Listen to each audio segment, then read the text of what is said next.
Radio, 96.1 FM and 900 AM WURD, independent Black media.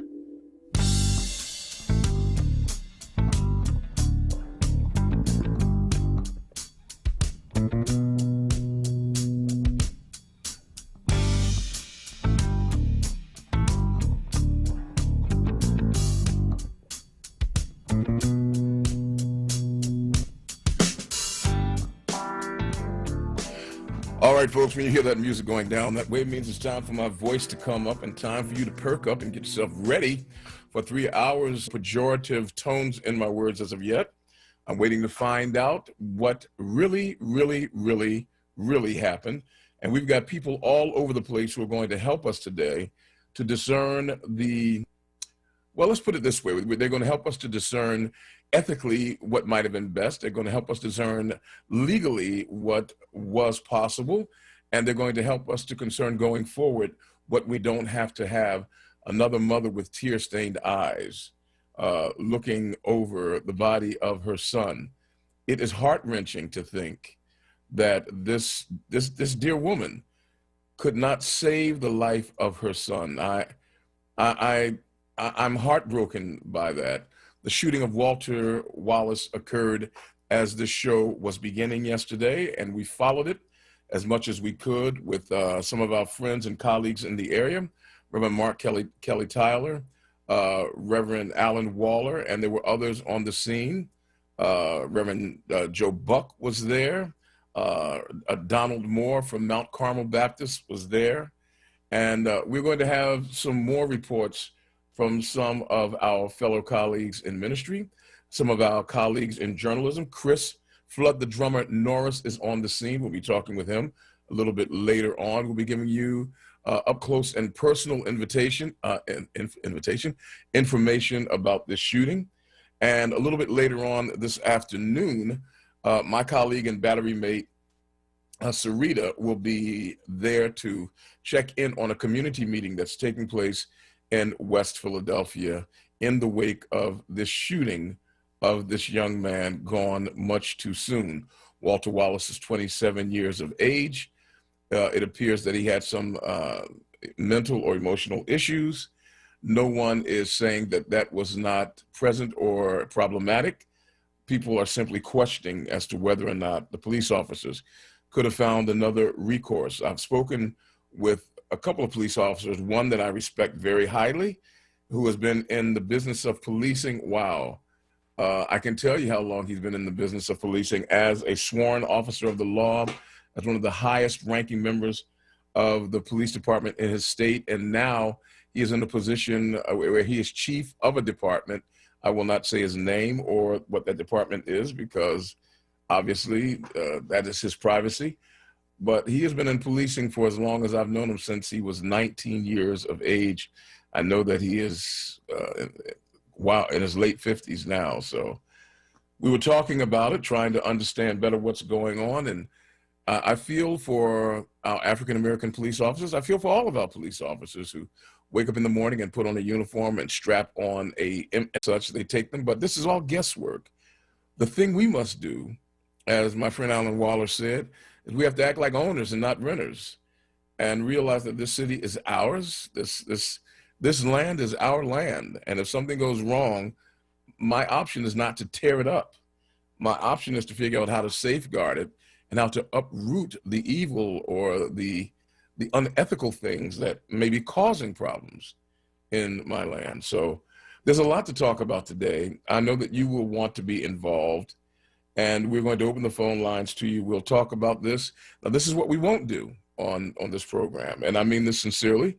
And there's some of you who don't know that, and so you'll call and you'll try me and you'll discover that I mean it sincerely. We will not call people names. That is the private domain of one Donald J. Trump. We will not make blanket statements that cover everyone. That belongs to other people. This is not that kind of show. We will not encourage violence. Now, if you would like to see how quickly I can have your phone call to be dismissed from these airwaves, call the show and start encouraging violence. And watch how quickly you are shuttled off into outer oblivion on Evening Word with Nick. Trust me, that is not something we will do here. That's something I will not tolerate. We will not malign people because we disagree with them. We'll be accountable, we'll be responsible, we'll be passionate. We'll speak truth to power, but we will do so as responsible human beings, knowing how to address and handle ourselves in a way that is fitting individuals who are the descendants of kings and queens and princes. Coming up in just a moment, we'll take our first call from one of my colleagues who is doing great work in this community, not only as a spiritual leader, but also as an individual trying to make sure that we keep peace in this city. And as soon as that call comes in, I will make that introduction for you. We'll be on air a little bit later tonight. I'll be on air all the way up until 8 o'clock because, as I said earlier, our battery mate and our colleague, why do I keep saying that? Sincerely, Sarita, will be out at a public meeting. We want to give her the time to go and come so that she can take care of the business at hand. So we'll be taking care of that. And so I'll be here until 8 o'clock. So in case you don't get on at 7, folks, trust me, you'll have a little extra hour. You have some time to get it said. All right. I hope that that is good for you. Coming along in a few moments, we'll be checking in with my colleague. Now, let me just share with you, there are a group of ministers who are covering this area. I would be there myself if I were not here, making sure that we coordinate these things in a way that allow you to have the information. Folks, do not become a part of the destructive forces that are out in this community right now. Keep your powder dry, keep your mindset. Giving us an update, an eyewitness update, up close and personal update right now, someone who understands the community from the perspective of not only knowing the city and its streets, but also from the perspective of being one of our community's religious leaders. He is the pastor of one of our most progressive churches, the Catalyst Philly Church. Please make welcome my friend and brother, Pastor Keon Giroux. Pastor Giroux, thank you for joining us, and thanks for the work that you're doing. What are you running into out in West Philadelphia, my friend? Let me thank you so much for you always being a champion of courage and a drum major for justice here in the city of Philadelphia, the likes of which we have not seen in quite some time. Hats off to you, Pastor. It was Dr. King, in fact, absolutely, that said, that put pen to paper and scribed the words that the ultimate measure of man is not in times of comfort and convenience, but in times of chaos and confusion. And what we're witnessing right now is tremendous chaos and confusion, the likes of which are coming from even the White House. The Bible is very clear that we wrestle not against flesh and blood, but against principalities and evil in high places. And we've got to be very clear that our president has created the kind of atmosphere that we've seen right here in Philadelphia with the death of Brother Walter Wallace on last night. 4 o'clock yesterday afternoon, there's a phone call that's gone out to the police. Police come, 2 police officers who I am told have not even been on the field, on the force for more than 4 years. They're in their early 30s, obviously was not properly trained in how to deal with mental health, which is not just becoming a serious epidemic in our community, but has always been quite for some time. And as a consequence, unleashed 14 bullets on this brother who, of course, was wielding a knife, not charging them, and was afar away, as his beloved mother stood as an eyewitness flanking him and his pregnant wife, who any day now is giving birth. We are at a cataclysmic situation and crossroads right now in the city of Philadelphia, the likes of which we have never seen before. We are living in unprecedented times. Not only are we dealing with the unbelievable catastrophe of COVID-19, we're also dealing with COVID-45, our president. In addition to COVID-19 and COVID-45, we're also dealing with COVID-16-19, racial injustice and unrest in our streets that have spilled over now into West Philadelphia, blocks away from our church where I serve at Catalyst Church. I just on today was out at 52nd Street for over 2 hours talking to community leaders, talking to business leaders, and it looks like the Wild Wild West. You're having business leaders saying overwhelmingly that we're not sure whether or not we're even going to be able to come back to 52nd Street. Our insurance will have to drop us, or the insurance will have to go higher, and will it be out to our cost advantage to come back to 52nd Street? In addition to that, community leaders and people on the street, random individuals, are perplexed as to how it is that they're channeling their emotions and their energies and, quite honestly, their anger. You have individuals saying, could there have been a less lethal means and measure to be able to tackle Brother Walter without taking his life? Could there have been alternative opportunities and options that could have been enforced that did not result in 14 bullets going into a man that obviously had a mental health disorder and crisis?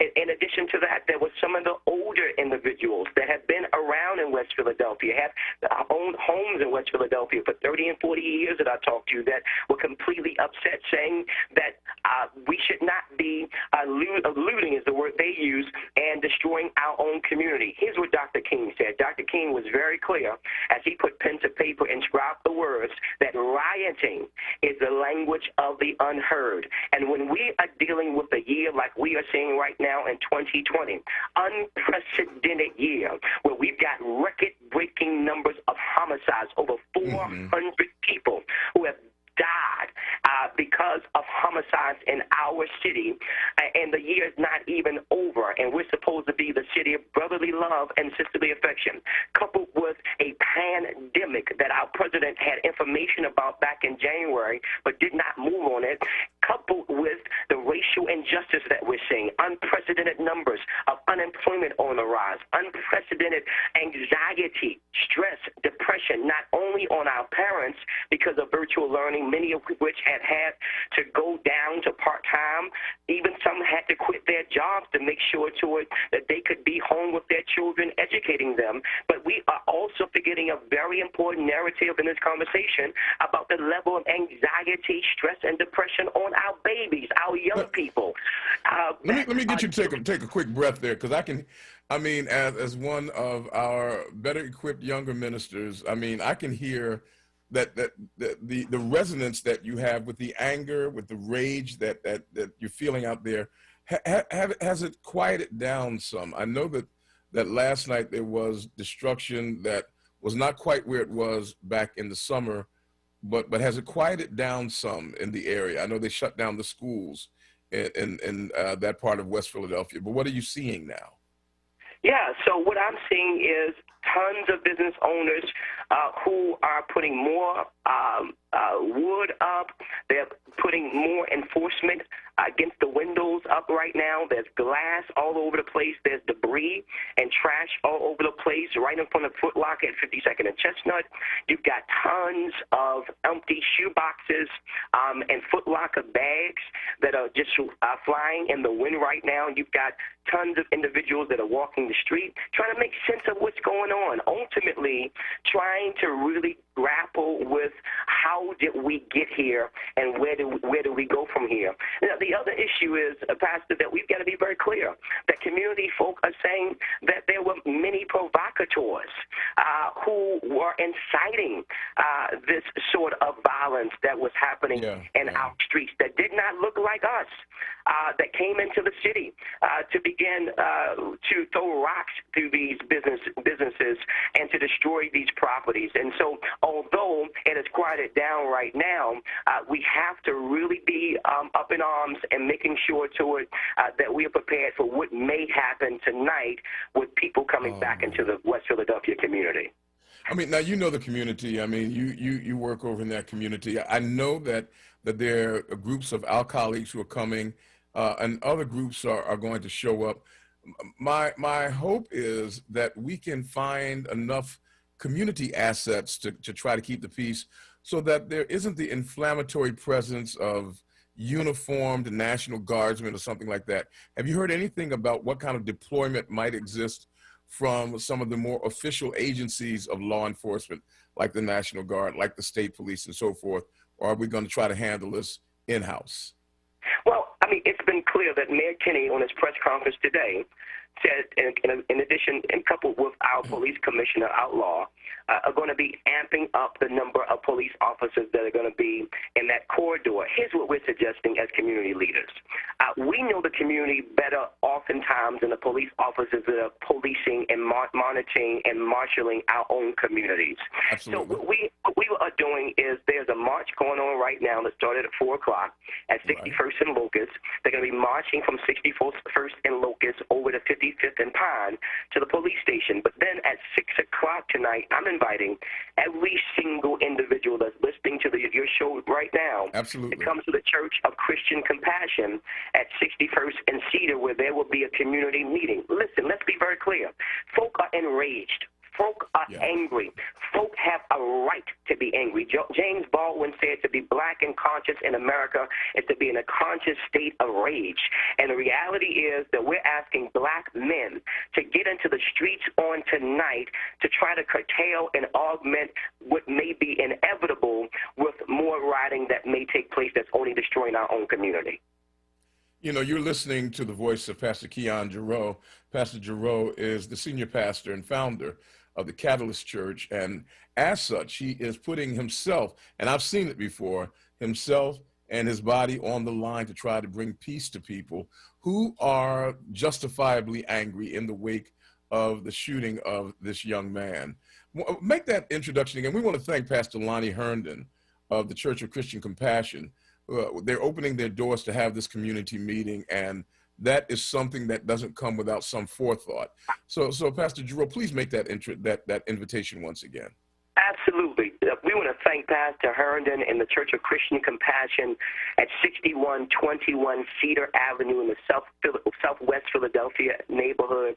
And, of course, we want to give a major shout-out to our Shiro, our modern-day Vashti, a woman of crystal clear communication skills, a productive profundity, and ferocious fierceness, Representative Joanna McClinton, who's going to be spearheading this community hearing and meeting on tonight at 6 p.m. It's open for everybody. We want to hear your concerns, hear your voice, and talk about how do we move forward from here.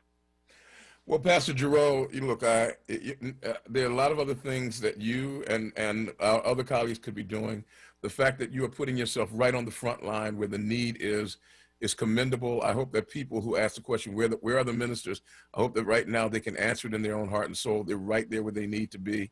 Thank you so much, man, for spending a little time with us. I'll be on for quite a bit. If anything comes up, don't hesitate to call back in. Thank you so much. I really appreciate your effort. Hey, thank you, sir. That's Pastor Keon Giroux of the Catalyst Church. And trust me, he's not alone down there. There are other ministers. I regret the fact that I'm on air. Well, no, I don't regret that I'm on air. I regret the fact that I can't be with my colleagues out in the street. I remember during the first uprising back in the summer, and I'll follow Pastor Mark Kelly Tyler pretty much anywhere. And we were right out there in the middle of it. When I say in the middle of it, I mean in the middle of it. And I so appreciate the passion that I see on the part of our clergy. These are not just men of God, they're women of God too.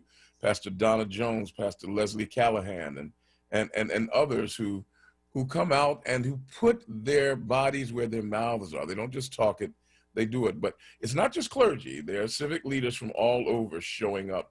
Ryan Boyer, I want to thank you for calling in yesterday. I'm sorry I couldn't get back to you last night because it got a little late for us. But all of the rest of you who are taking the time to try to bring peace and to make this world that we're living in a better one. We want to thank you for what you're doing. All right, let's see. I know that there's some people who are a little upset. I want to be clear with you now. There is a place for anger. There's a place for passion. Have it. And we want you to share it. Coming up in the 4:30 segment of the show, we'll turn to one of our trusted journalists who brings heart and soul to the task of reporting especially when it's from his community. Chris Flood, the drummer Norris, he'll be with us. And then we'll be talking with some people in law enforcement who will help us to understand the rules and the regs that govern what can be done. And then hopefully we'll catch up with some folks in the psychiatric community to give you some options when it comes to dealing with loved ones who are having some challenges, so that the people that you call are not the people who are the proverbial reflection of, if the only tool you have is a hammer, then every problem looks like a nail. And I'm not saying this to assail police officers. I'm saying that we've got to do better when it comes to finding ways to regulate and respond to the needs in our community. Let's go to, let's see, George in Center City. I think, George, you're up next. Break. Who's that now? Break. Oh, take the break first. Okay. Yeah, man, keep me in line, Eric, because I've got to admit, I've got so many mixed emotions today. I might not even know my own name. Time is now, oh man, it is break time, 24 minutes after the hour of 4 o'clock. We'll take this quick pause. We'll come back and we'll get to you and we'll get to our guest, and we will keep you informed during this very critical time. You're listening to WURD, 900 AM, 96.1 FM. This is Evening Words with Nick Taliaferro, and we'll be back after this. Remember when Trump defended neo-Nazis? You also had people that were very fine people on both sides. Or downplayed the coronavirus? It's going to disappear one day. It's like a miracle. It's time to fire politicians who failed us and elect leaders who will fight systemic racism, have a plan to beat the coronavirus, and will address bias in our healthcare system. This election, remember whose side Trump is on, not yours. Request a ballot now. Make a plan to vote. Our lives depend on it. Paid for by the NAACP. What's up, everyone? I know you know the word, no, not the station, but this word, J-O-B, that is. And our friends at Amoroso's Baking Company are hiring right now. Amoroso's has been baking the delicious bread in our community for over 100 years, and they want you to join their team today. The old and the young love Amoroso's, and they are hiring right now. Check it out. They offer fair pay and provide health, dental, and prescription plans after 90 days employment. Call 856-754-0355 or visit amorososbaking.com for details. New Voices for Reproductive Justice is mobilizing Black women in Philly and our families to vote on Tuesday, November 3rd. You can mail or drop off your ballot or vote early in person at 20 locations in Philadelphia and Delaware County right now. For more information, visit newvoicesrj.org/2020elections. That's newvoicesrj.org/2020elections. Monday through Thursday, keep it locked to WURD Radio. At 6 a.m., start your day with the Power Hour, hosted by Bishop Dwayne Royster and Reverend Mark Kelly Tyler. At 7, it's Wake Up with WURD with Solomon Jones. At 10 a.m., it's Reality Check with Charles Ellison. Then at 1 p.m., it's The Source, hosted by Andrea Lawful Sanders on Mondays, Tuesdays, and Thursdays, and the Black Women's Leadership Council on Wednesdays. At 4 p.m., it's Evening Words with Nick Taliaferro. Then at 7, it's Save Space with Sincerely Sarita. At 9 p.m., round up your day with Keeping It Real with the Reverend Al Sharpton. Keep your dial locked to WURD Radio, 96.1 FM and 900 AM WURD. Streaming live on WURDradio.com and the WURD Radio app, or watch live on WURD TV via Facebook and YouTube. WURD Radio, independent Black media. 4 years ago, Donald Trump asked Black America a simple question. Asked us, what do you have to lose? What do you have to lose? Since then, we've seen a rise in racial violence and white supremacy, an increase in poverty. You're living in poverty. Your schools are no good. You have no jobs. While giving tax cuts to the rich. 200,000 dead from COVID, 1 in 5 are Black. We've lost our jobs, our businesses, our dignity, and even our lives. And he, Trump, dares to ask, what the hell do you have to lose? What the hell do you have to lose? Well, Mr. President, damn near everything. After 4 years of Trump, ask yourself, Black America, are you better off? Vote for change. I'm Joe Biden, candidate for president, and I approve this message. Paid for by Biden for president. Now, a traffic update on WURD Radio. This report is sponsored by CVS. Starting on the Schuylkill Expressway westbound, jam traffic from University to 30th Street. That through construction, the left lane is blocked. Eastbound Schuylkill, heavy 202 into Gulf Mills, then slows again Girard into South Street. On the Vine Expressway westbound, jam traffic 8th Street into the Schuylkill Expressway. Eastbound on the Vine, heavy volume as you go from the Ben Franklin Parkway out to Broad Street. 95 northbound, stop and go from the Betsy Ross Bridge to Bridge Street. Southbound 95 slowing as well. Common Avenue to Bridge Street through the construction. One lane is blocked there. No big delays on the Boulevard. Blue Route 476 southbound. Heavy anywhere from about Broomall down past Route 1. Bridges over the Delaware River, they look good. In South Jersey, not looking bad. 42, 55, they're moving freely. So is 295. No big delays on 676 as you head through Camden. It's okay to do some things halfway, but not when it comes to managing your prescriptions. That's why CVS has a tool designed to look for ways that may help lower your prescription costs. Visit CVS today. Savings vary. Not all patients eligible for savings. Ask pharmacist for details. For more traffic information, log on to SIGAlert.com. I'm Brendan Joseph with your Philadelphia area traffic. WURD TV. We're streaming live video of this conversation right now. Tune in on YouTube at onWURD or on Facebook at forward. WURD TV. Black Talk Media. You're listening to Evening Words, hosted by Nick Taliaferro, exclusively on WURD Radio, 96.1 FM and 900 AM WURD. You with Nick right here on Evening Words. Glad you can join us, folks. I want you to know that our hearts break for this family. We are absolutely... At WURD, we send out our deepest sympathies for this family, and we recognize that this is a loss that can never, ever be replaced, and there's no amount of fixing that can mend the heart of this mother who watched her son die. However, having said that, there is nothing to be gained by bringing more hurt and harm to the West Philadelphia area, where I live and where the church that I pastor exists. There's nothing to be gained by destroying that which others have built up. What we must do now is build new things, not tear down old things. George in Center City, you're up first. Thanks for the call. Nick. Yes, sir. Hey, how you doing? Nick, you know, yes, you're holding church pretty good. You know, I must say, you're holding church pretty good. And, you know, all this stuff that's going on, believe me, when I tell you, it's more like them Proud Boys or whoever they are, they're the ones who's doing all that, because when you go to the places, all you see is this morning, everything been looted, windows broken, everything, and nothing taken out of the stores. So, you know, the thing, George, that, you know, the fact that people might say, well, what's the proof? But the fact of the matter is, in this day and time, that's a very plausible supposition.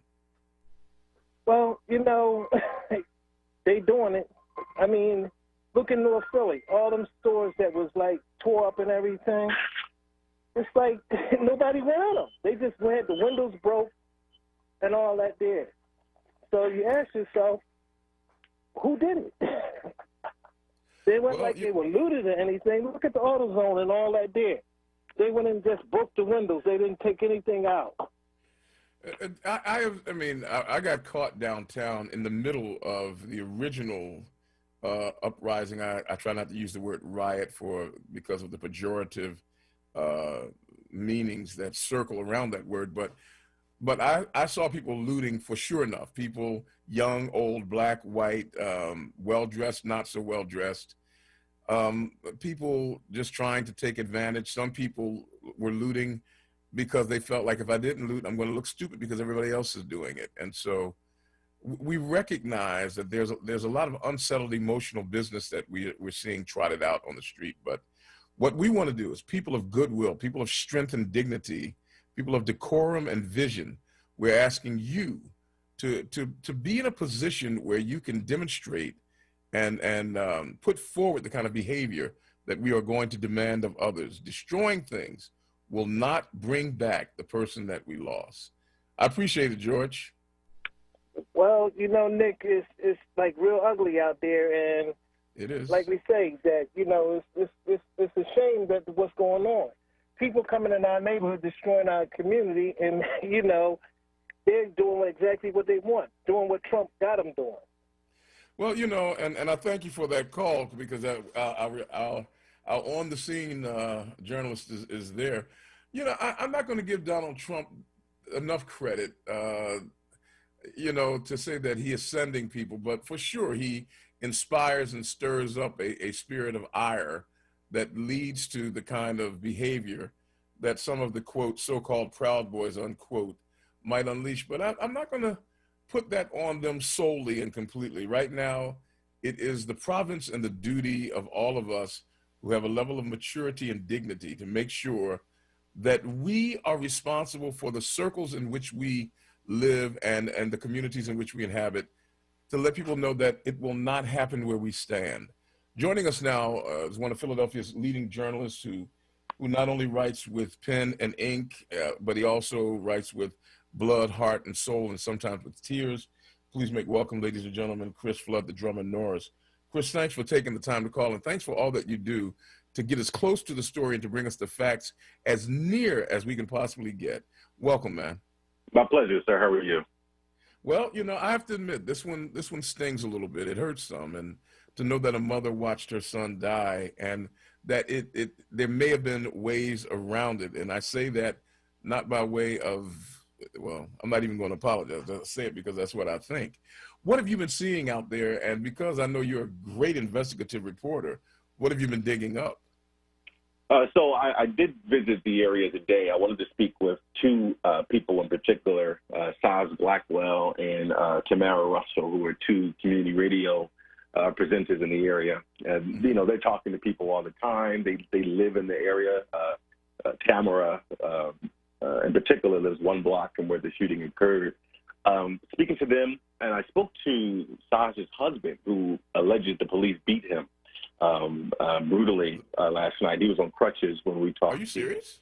Mm-hmm. He had his hospital band still visible. It took him a while to come outside on the porch to come speak with me, but he recalled some of the things that happened. And he said he just went out there last night because, you know, him and his wife have the Blackwell Cultural Alliance in the area, and they wanted to connect with the youth and say, you know, they get inside. The police are looking for a reason to do something. And so they were going out there to be mediators in some way, and he was recording live on Facebook, and one way or the other, they attacked him, or at least that's what he alleges. But, you know, I'll say this.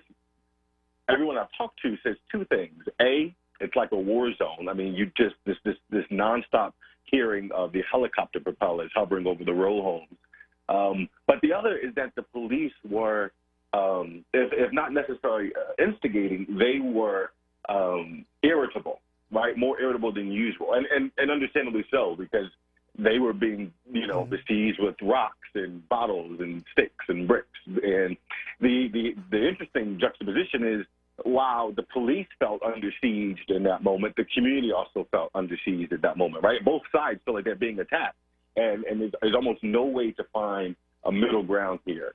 As for what I'm digging on, my questions are the same as many others, is why did they have to shoot him? Where were the tasers?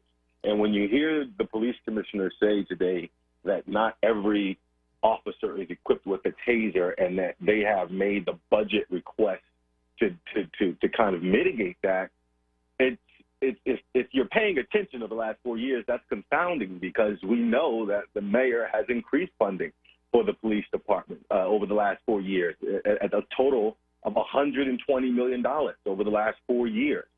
In fiscal year 2019, the Philadelphia Police Department spent $61.6 million on police overtime, and just this year, during the summer for the protest, they spent $18 million in overtime.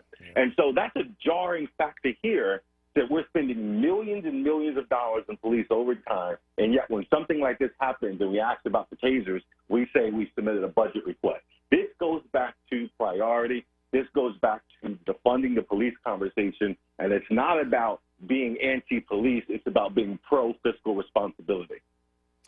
We're speaking with Chris Flood, the drummer Norris, who has been up close and personal on this story as we mourn once again the loss of a 27-year-old African-American man at the hands of police officers. We're trying to get it straight. We're trying to understand better what's going on. What you just heard was the question about why wasn't there available to the police less lethal means. Now, the fact that she said that not every police officer has a taser does not answer the question as to whether or not those two officers had the taser. Have we found out if they did have them at their disposal? They did not. So they did not have anything other than a lethal way of trying to address the problem. Correct. That's my understanding. That's just. And to what Pastor Keon alluded to earlier, that these were young officers who responded, which made me think about the story. I mean, a 30-year-old officer is, you know. Well, let me say it this way: these were two officers who were responding to a scene of a man who was armed, and they did not have a supervisor with them, a white shirt.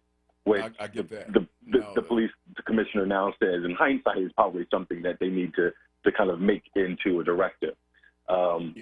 You know, I think, but you and I both know that dozens of times a day, a police officer will get a call to get that kind of call, and it amounts to nothing, you know, but this time something different happened. So are we saying that our police officers are just not equipped enough? And I want to say something. I think you stopped me from saying it. That's divine intervention. I don't want you to get in trouble. I like having you on the air. I want to keep you. You may have saved my career on that one. Well, let me just say, one of our reporters at WHRY, Amanda Khan, reported about an hour ago that Walter Wallace Jr.'s family have obtained a lawyer. One of them is Shaka Johnson, and they're saying that the family called for an ambulance, but the police arrived first. And so, you know, had the ambulance arrived, and so which makes me think, if this is what the lawyers are saying, then it's almost to allude that when the mother did make a call, she must have alluded to a mental breakdown or something in the context of health for them to have requested an ambulance, and the police showed up. So, you know, I know the police commissioner says they're not necessarily in the business of hindsight, but we have to be, because we have to think about how to be preventative, and how do we flag these calls better? How do we source these calls to the appropriate agencies? But more importantly, as communities, how do we stop relying on the police for everything? These are one of these situations where we do not need to call the police on our family members when they're getting a little bit out of control. We have to start to come together and think about other ways to diffuse situations, because there are just too many examples of when police are going into communities, maybe with the intention of de-escalating, and they just are unable to do it. And the message that sends, to me at least, two ways are an inherent contradiction. Within the context of this violence crisis, we keep urging our young people to solve conflict peacefully, and yet we see what the police are doing. And then you see these quote-unquote uprisings, or looting, that some people want to use them. But these are the catalysts for these uprisings are police violence, right? And so you have the police causing violence in neighborhoods, and then you send police back into the neighborhoods with a promise of peace, that they're the peacekeepers, that they're going to keep businesses safe and keep people safe. It's an inherent contradiction. We have to find other ways to do this. It's 18 minutes away from the hour of 5 o'clock. Flood, can we impose on you for a few extra moments on the other side of the break? Absolutely. When we come back, we'll continue our conversation with Chris Norris. Chris Flood, the drummer Norris, as you know, one of our better investigative reporters, right there where it happens, and many times even when. We'll talk with him some more after this pause. You're listening to 900 AM and 96.1 FM WURD Radio. This is Evening Words with Nick Taliaferro, and we'll return after this. Voting is power. The power to elect candidates who won't treat coronavirus like a joke. The power to invest in Black communities. The power to create an economy that works for everyone. The power to invest in education and job training. And the power to replace Trump. Make a plan to vote today. Our lives depend on it. Paid for by AFSCME People, which is responsible for the content of this ad. AFSCMEPeople.org. Not authorized by any candidate or candidates committee. Hi, I'm Tobias Harris. We've been hashtagging and protesting, but this November, we can show the system what time it is. We've been victims of police brutality, stop and frisk, and other forms of harassment. On November 3rd, we take our power back. This year, everything changes. We can vote to end stop and frisk and put police accountability in the hands of the people. It's on us. On November 3rd, vote to make our communities safer and our systems fairer. Paid for by Black Vote PA, which is responsible for the content of this advertising. Not authorized by any candidate or candidates committee. www.theelectionisnow.com. This year's been tough, but it's given me a lot of time to learn new skills through the internet. I've been joining more classes during lockdown. I'm doing an internship. I taught myself how to play guitar. So when people ask, will I be able to learn online? I feel like I'm ready. Internet Essentials from Comcast has connected millions of families from low-income homes to the internet. So no matter what back to school looks like, students can be ready for anything. Learn more at comcast.com/Internet Essentials. 2020 is the year of voter options. We have many different ways to exercise one of the most important activities in our lifetime. Some of us might be voting by mail, but the rest of us can still vote safely while masked up and social distancing in person at your local polling locations. If you're in Philadelphia, learn more about where your polling location might be at either votespa.com or philadelphiavotes.com. For more information on how to vote in Pennsylvania, visit states.aarp.org/Pennsylvania. Vote early. 4 years ago, Donald Trump asked Black America a simple question. Asked us, what do you have to lose? What do you have to lose? Since then, we've seen a rise in racial violence and white supremacy, an increase in poverty. You're living in poverty. Your schools are no good. You have no jobs. While giving tax cuts to the rich. 200,000 dead from COVID, 1 in 5 are Black. We've lost our jobs, our businesses, our dignity, and even our lives. And he, Trump, dares to ask, what the hell do you have to lose? What the hell do you have to lose? Well, Mr. President, damn near everything. After 4 years of Trump, ask yourself, Black America, are you better off? Vote for change. I'm Joe Biden, candidate for president, and I approve this message. Paid for by Biden for president. Now, a traffic update on WURD Radio. Some slow spots to battle early on the roads. This report is sponsored by CVS. Starting on the Schuylkill Expressway westbound, jam traffic from University to 30th Street. That through construction, the left lane is blocked. Eastbound Schuylkill, heavy 202 into Gulf Mills, then slows again Girard into South Street. On the Vine Expressway westbound, jam traffic 8th Street into the Schuylkill Expressway. Eastbound on the Vine, heavy volume as you go from the Ben Franklin Parkway out to Broad Street. 95 northbound, stop and go from the Betsy Ross Bridge to Bridge Street. Southbound 95 slowing as well. Common Avenue to Bridge Street through the construction. One lane is blocked there. No big delays on the Boulevard. Blue Route 476 southbound. Heavy anywhere from about Broomall down past Route 1. Bridges over the Delaware River, they look good in South Jersey. Not looking bad. 42, 55, they're moving freely. So is 295. No big delays on 676 as you head through Camden. It's okay to do some things halfway, but not when it comes to managing your prescriptions. That's why CVS has a tool designed to look for ways that may help lower your prescription costs. Visit CVS today. Savings vary. Not all patients eligible for savings. Ask pharmacist for details. For more traffic information, log on to SigAlert.com. I'm Brendan Joseph with your Philadelphia area traffic. WURD TV. We're streaming live video of this conversation right now. Tune in on YouTube at onWURD or on Facebook at ForWord. WURD TV. Black Talk Media. You're listening to Evening Words, hosted by Nick Taliaferro, exclusively on WURD Radio, 96.1 FM and 900 AM WURD. 13 minutes away from the hour, 5 o'clock in America's favorite city. You're listening strong to WURD Radio. Nick Taliaferro here with you. I'll be with you all the way up until 8 o'clock this evening. My colleague and my battery mate, the sweetest young lady on the face of the planet, Simply Sarita, will be going to a community meeting that will be taking place in West Philadelphia. And speaking of West Philadelphia, our friend and colleague, Chris Flood, the drummer Norris, is there and has been there working on this story. Chris, thank you for staying with us. Are you familiar with the community meeting that's coming up, and have you heard anything about what the flavor of that meeting might be like? I haven't. It was good to learn that was happening. There's also at 6 o'clock today is going to be a rally in Malcolm X Park. So there'll be two events around the death of Mr. Wallace that'll be happening at 6, and I'm sure there'll be plenty of people at both. Well, this is the first time ever that I had a news story that you did not know. And so I want to just revel in that for just a moment. But I mean, because normally you're like 2 or 3 or 4 steps ahead. I'm getting old, Nick. Look, I know how that works.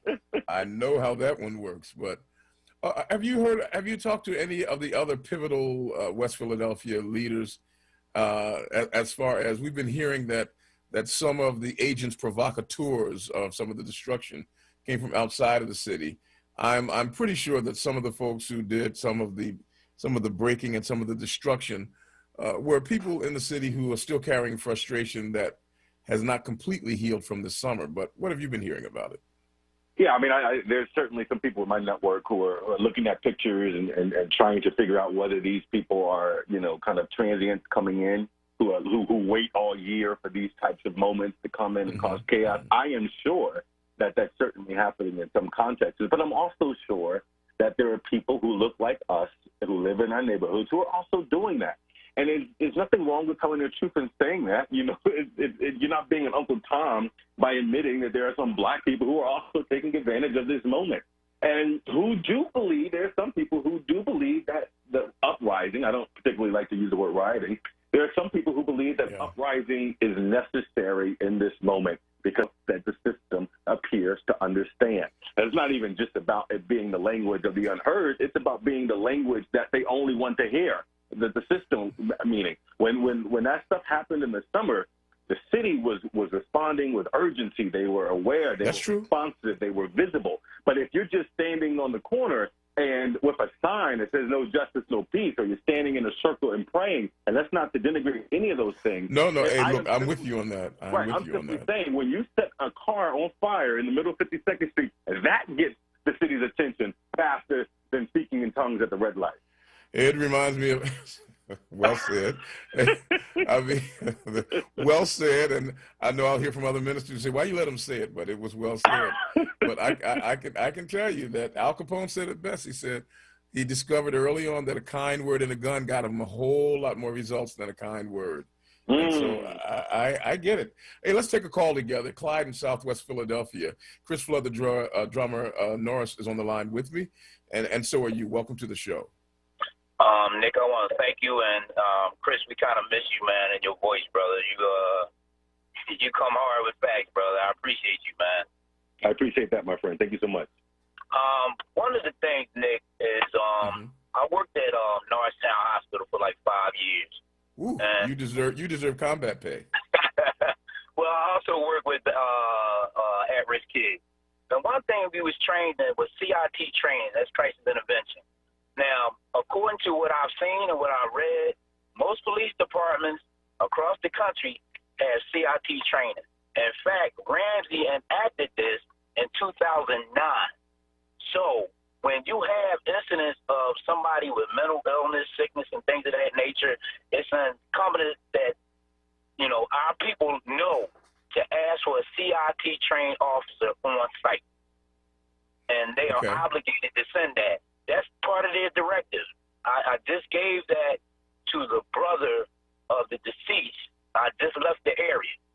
And I also actually seen a picture of what took place yesterday, and one of those officers on scene had a taser. Clear as day. Oh, so you did see. Okay. As day.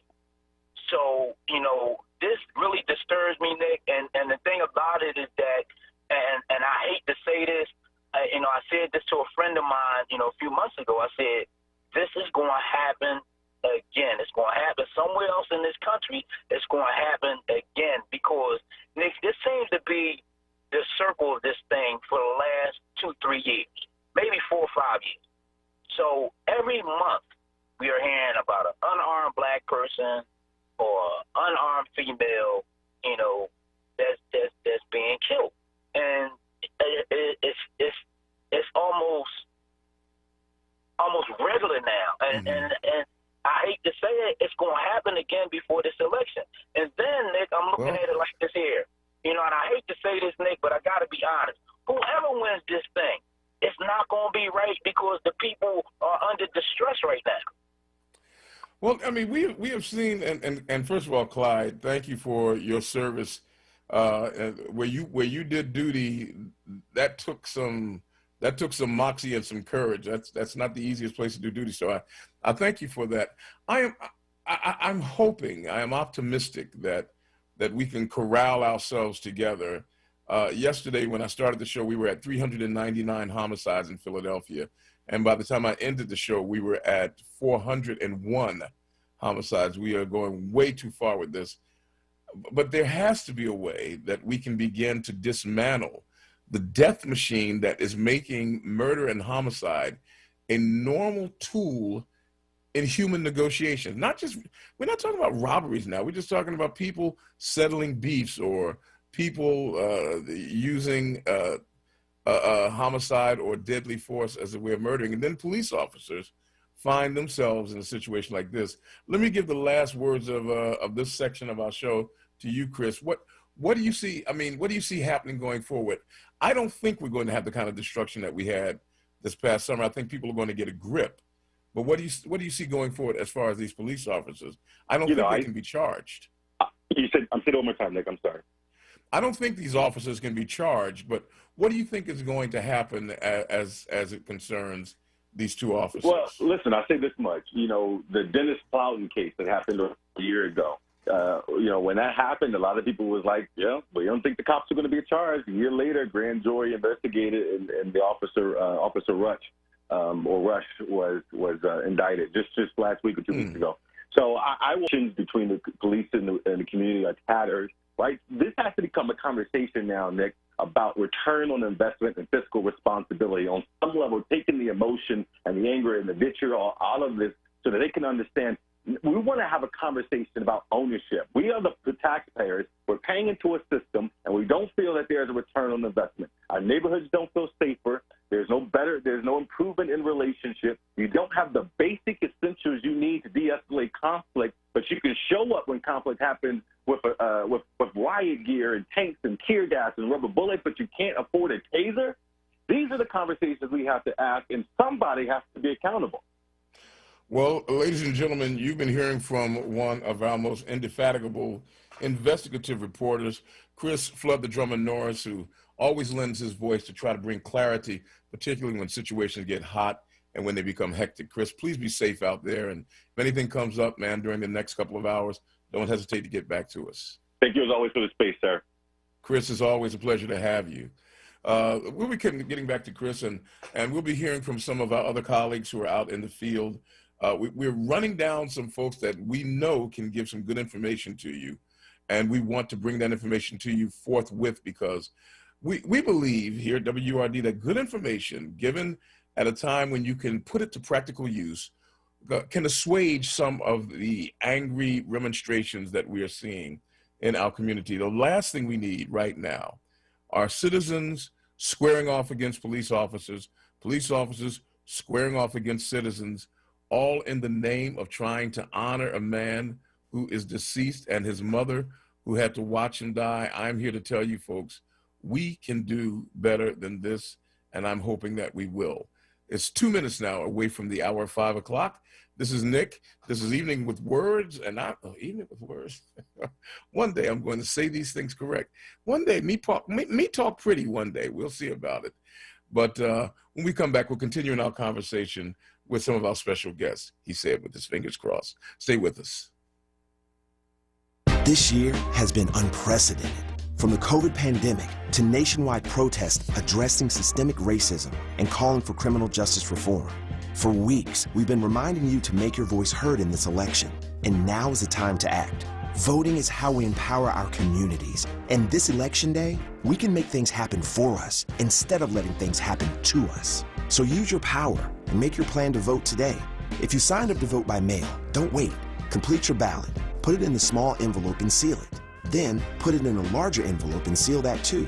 Sign and date it. Then drop off your ballot at your county election office today. If you have not signed up to vote by mail, go to the polls on Tuesday, November 3rd. Make sure to confirm your polling location, and don't forget to wear a mask. Polling places are open from 7 a.m. to 8 p.m. on Election Day. To find your county election office or polling location, visit votespa.com. Take your power to the polls and vote. Paid for by Power Interfaith. If you're thinking of voting by mail this election, remember that it's safe, it's secure, and it counts. But there are a few things to keep in mind. While the application deadline is October 27th, you should apply now and send your ballot back as early as possible, before November 3rd. When it comes to sending it back, you can drop it in the mail, use a designated drop box, or return it to a satellite election office. To find one or for more information, visit PhiladelphiaVotes.com. We've all heard it, that friend or relative who doesn't vote because they say the system is fixed, or that it doesn't matter. They don't care that people have died to secure the right to vote. They don't care that the politicians we elect through voting determine everything from how much money your kid's school will get to how much you pay in taxes, from how clean the air you breathe and the water you drink are, to the policies that govern the police that are supposed to protect you, whether working class families can pay their bills, whether you'll have access to funding to build a business, and how labor unions can protect the rights of their members. If these aren't enough reasons to get out and vote, then think about this. If your vote is so meaningless, why are there people out there trying to keep you from casting it? But seriously, if the past 3.5 years haven't convinced you how important it is to vote, then nothing I say, nothing you hear will convince you. So just vote. You can do it through early or mail-in ballots, or you can do it on November the 3rd, but just do it. This message is brought to you by the Coalition of Black Trade Unionists, Philadelphia chapter. What you get for your vote is important. For decades, Democrats like Joe Biden have taken our votes for granted. They have promised us a better future and never delivered. What did our votes for Biden get us? He wrote the 1994 crime bill that put millions of black men in prison for nonviolent crimes and a sluggish economy that left our communities behind. What does a vote for President Trump and his Platinum Plan get you? A contract with Black America that prioritizes black economic empowerment, 3 million new jobs for the black community, 500,000 new black-owned businesses, an increase in access to capital in black communities by almost $500 billion, better and cheaper health care, more education opportunities, and continued historic improvements to our criminal justice system. A vote for Biden gets you the same failed policies we've seen for decades. But with President Trump, the best is yet to come. I'm Donald Trump, candidate for president, and I approve this message. Paid for by Donald J. Trump for President Incorporated. This is WURD Radio, 96.1 FM and 900 AM WURD Philadelphia. Independent Black Media. WURD TV.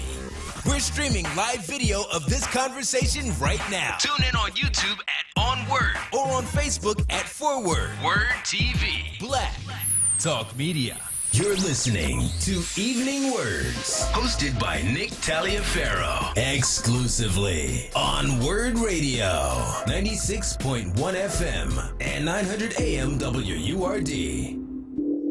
It is my understanding that even though we're evening words here in the city of Philadelphia, in Australia, we're actually morning words. And Bill, thank you so much for reminding us to keep that time differential always in heart. The Echidna sends its greetings. And of course, I send my warmest greetings to your lovely bride, Helen. Hopefully, folks, you will all get a chance to we'll plan a trip and then head on down to. I'm down. Let's go. I'm telling you, Eric, I think we should do it.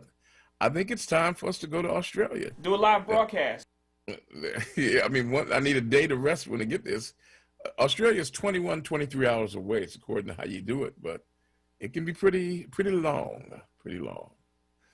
Well, folks, I've, in talking to some of the police personnel that I've spoken with regarding this case, I am noticing a reticence to comment on the case, and I believe I understand the reason why, and that is this. First of all, none of us know who these police officers are.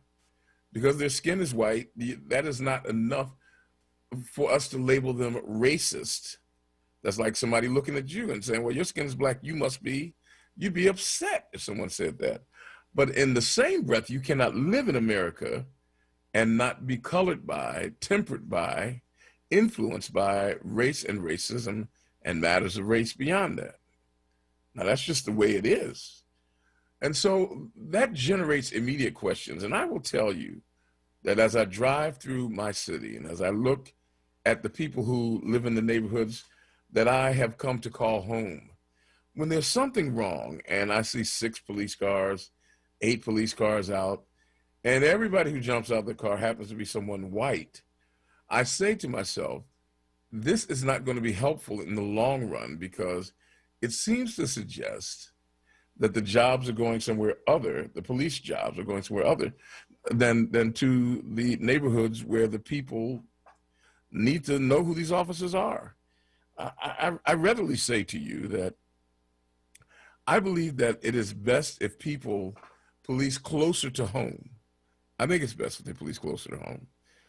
But we are discovering that many of our African-American young men and women, after all that we have seen and perhaps some of the protests we've lodged, that they're not interested in becoming police officers. They don't want to do it. And I'm wondering if you would be willing to get your 6-year-old, if he came up to you and said, I'm going to be a police officer, Mommy, what would happen to that 6-year-old? And the same is true for a 6-year-old saying, I'm going to be a police officer, Daddy. What would happen? All right, let me open the phone lines again. 215-634-8065 is the number, 215-634-8065. We're now 5 minutes deep into the second hour of the program. I believe we head off now to Southwest Philly, and we check in with Maurice. It's your disciple. Who's that? Maurice. Oh, you said, it's my disciple. I thought you said, is she a disciple? I was going to say, I don't think I have anybody following me. And Nick, you know that I told you I worked 16 years at McGrady for prison. Yes. Once a month, we would have an incident with a guy with a knife or some type of weapon. It was just a regular thing with us. We had no gun. We had no baton. We had a whistle. Okay? We handled those situations because the bringing in the state troopers was the last resort because they have the guns. They do. And they will use them. They're the only ones allowed to come into a prison with a gun. We're not allowed to bring a gun into the prison. Okay? But now, don't the COs, I mean, like you have your SORT teams and all, don't they have their firearms? They don't have guns. The only time we take guns is when we go to the street, when we're transporting inmates to hospitals or something, or court. But inside the jail, there's no guns allowed. Got you. So I'm telling you, there's a million ways they could have did that with what they did. They should have taped that whole thing and put up at the police academy. These are all the things that you don't do. See, the first problem is when they deal with black people, because them guys are not from the city, is they go to the gun. That's the first thing. Go for the gun. Mm-hmm. And they're taught in the academy, you don't shoot the injured, you shoot the kill. You shoot center mass. So we got to know the rules of the game if we're going to play the game. And for all of those people who are saying, why didn't they shoot him in the leg? No police officer is trained to shoot somebody in the leg. Yeah. That's not taught at the academy. And then, as what you were saying about joining the police, see, we got a problem. You ask somebody in the neighborhood, what's one of your favorite top 5 shows? They're going to tell you one of them is going to have to probably be a law show. It's going to be either Chicago PD or it's going to be SBU or something like that. They are the dirtiest cops on TV. If you look at what they do, they lie, they cheat, they steal, and they kill, and we sit there and cheer them on because we're watching it on TV. But then we want to be upset when we don't see no black cops because the last graduating class didn't have one black cop in it. You hear me?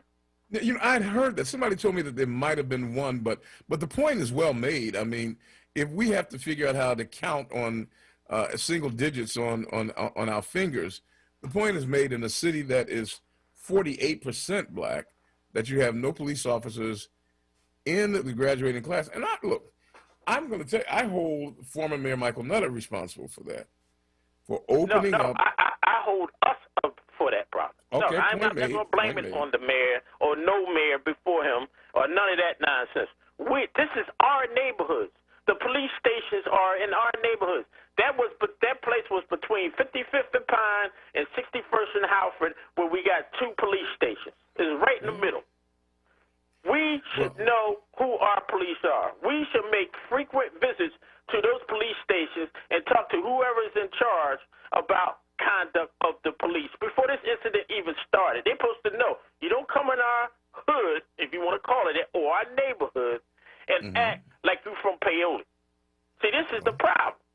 We don't have that communication with the neighborhood. They don't have that talk with the people. They just ride through and say, man, I can't wait to get out of this, get back to the suburbs because these Negroes is crazy. Years ago, you didn't come in and ride in from Paoli because you could not have applied. But when Mayor Nutter was in, I remember him relaxing the rules of residency. And he relaxed some other kind of rule. I can't remember. But I always wondered why he did that. And well, you got it now. But the thing I'm saying is, how come they don't come to the schools? You know, they used to have a couple black officers come to the school. Hey, you know, when you're thinking about getting out of high school, once you apply, none of that goes down. Yeah. None of that goes down. See, that's we used to have one police officer that used to always be in the high school, just walking around, and you know, he never expected no trouble or nothing, but he'd be the guy that say, hey, man, could you talk to Jimmy and them and that? We used to have that, but all that is canceled because of the leadership of the city. City council and the mayor are responsible for everything that goes down. Stop talking to the middleman. Remember, our commissioner, we didn't vote for her. She was handpicked by Kenny. Understand that. I keep hearing people say, oh, we got to put our arm around her. We didn't bring her in here. We didn't elect her. He brought her in. yeah, but and I appreciate that, Maurice. He did. I mean, but does she not deserve an opportunity to demonstrate her capacity to do the job? And let's face it, the young lady comes to, and I don't say that condescendingly, but she is young enough to be my daughter. I think she comes into the city at a time when a pandemic is sweeping it, and when we find ourselves riding the crest of a violent wave that is deeper than, well, it's deeper than anything we've ever seen. Hey, Maurice, thank you for that call. We're going to continue on. 215-634-8065 is our online number. 215-634-8065. And by online, I mean when you call, you will actually be online. We'll put you right through. Let's get to the phone callers, and we go now to Miss Rose in Logan. Kudos to Maurice. I agree with everything he said, 100%. Listen, remember back in the day when they used to have the officers walk the beats, walk through the neighborhood? They had rapport with the people. Had that been a situation, some of those officers would have had some insight to that gentleman that was killed. It would have went down differently. I think we need to go back to some of the old ways as far as our policing. They need to interact with the people in the neighborhood. They need training. They need different training. Like you said, the people from the suburbs, I'm from the suburbs, they do not understand city folks. They do not know how to handle people in the hood because they're out of touch. Out of touch. Okay. I'll hang up and listen. Well, no, you make it, you know. So what are the remedies? Do we get police, or do we do? I mean, you think about it, and look, when I see it, I must admit, it just makes me uncomfortable when I see it, and that is, you drive through a community, two white officers to get out of the car, confronting a black person, and these white officers who are in black communities, so often their introduction and their acquaintance with black people is interpreted through the prism and the lens of black criminality, because those are the people that they are engaging. They're not coming to church and meeting the church mothers and the youth choir, and they're catching an edge of society that is just at the edge. And I say to myself, would it be better then if you had people from the community serving as police officers in their community, or does that open the door for biased behavior? Because if I'm from the community, I may have people in that community that I'm more friendly towards. I just ask myself those questions. We have to, the word senseless will not be employed here. We have to make sense of these things. We go now to Gary in Southwest Philly. Gary, thank you for your call and welcome to the program. Hey, how you doing, Nick? Oh, sad day, my friend. I just wanted to say something. You know, when these white officers deal with people in their community, they treat them totally different. So when they come into the black community, they look at us as not being human, not being worthy of life. They know what they're doing, Nick. That whole situation should have been handled totally different. And I'm going to say this. When it comes to the police department, even the black officers, and I know some of them can be really arrogant and heavy-handed because they have a certain amount of authority. And I'm going to say the black community is totally, in a lot of situations, are totally disrespected by the people who are supposed to protect us. Because of the color of our skin, we're automatically considered a criminal. They could see something was wrong, or they had an issue with that young man. Look, I don't think anybody disputes they executed that. him. Let me ask you a question. They executed him. Let me ask you a question. You're the cop. You're there. Yes. You approach him. He comes around the car with a knife in your direction after disobeying several orders to drop the knife. Now, you got to remember, it doesn't matter whether the person was harmfully intended or they woke up that morning saying, look, I'm going to kill so-and-so. I mean, they could be, you know, just out of their mind. And what people don't realize is that 10 feet, that gap gets closed in half a second. Literally. I'm not being facetious. It gets closed in half a second. Okay. So you're the cop. Guy comes in your direction with a knife. What do you do? Well, first of all, you've been trained to disarm a person also. First Not with a knife. No. Come on, Nick. No, I'm sorry. Yes, I'm being honest. I talk with officers today. Okay. Well, Nick, not with a knife. All right. I hear what you're saying. But when it comes to a white man, they find out what you're trained to fight them if you have to, but, you know. Nick, when it comes to a Caucasian male, I've seen a Caucasian male on a video news clip. He had an assault weapon, and they talked and talked and talked to this man till he put the rifle down. If that was a black man, there would have been no conversation. I'm tired of the excuses we make for police officers. They get paid a hefty salary to protect and serve, but it seems like let's say you're tired of it. But why won't you answer the question? I did answer the question. No, you did not. The question was, Nick, what would you do? It's like you're trying to work for the police, man. Huh? What would I do if he was coming at me with a knife? Yes. I'm trained to disarm him. I'm not going to shoot him 20 times. So you're saying that you would. So if you were an officer and someone came at you, I could shoot him in the leg, Nick. I could shoot him in the leg to stop him. Come on, Nick. That is against training and policy. Oh, it's against training to shoot him in the leg, but it's sport training to shoot him 20 times in the chest. Yes. See, you know what? I'm not saying I like the law. I'm just telling you what the law is. Okay, that may be the law, but they don't do that to a white man, Nick. Yes, they do. They don't do that to a white man. Yeah, you know, it may not happen as often, and it may not happen with the same stress. But yes, they do. I am looking at several stories right now where individuals called the police. They were mentally ill. I mean, let me, you know, rather than just tell you, I'll share it with you. 18-year-old Keith Vidal was a normal teenager. He liked to do normal teenage stuff. In 2013, he was diagnosed with schizoaffective disorder. His mom called the cops. In January 2014, the cops came, and as a result, this young mentally ill man is dead, and he's white. Nick, okay, man. Okay, you can use that case. I'm saying. You want another case? You can give me 50 other cases, and I can give you thousands of cases of us.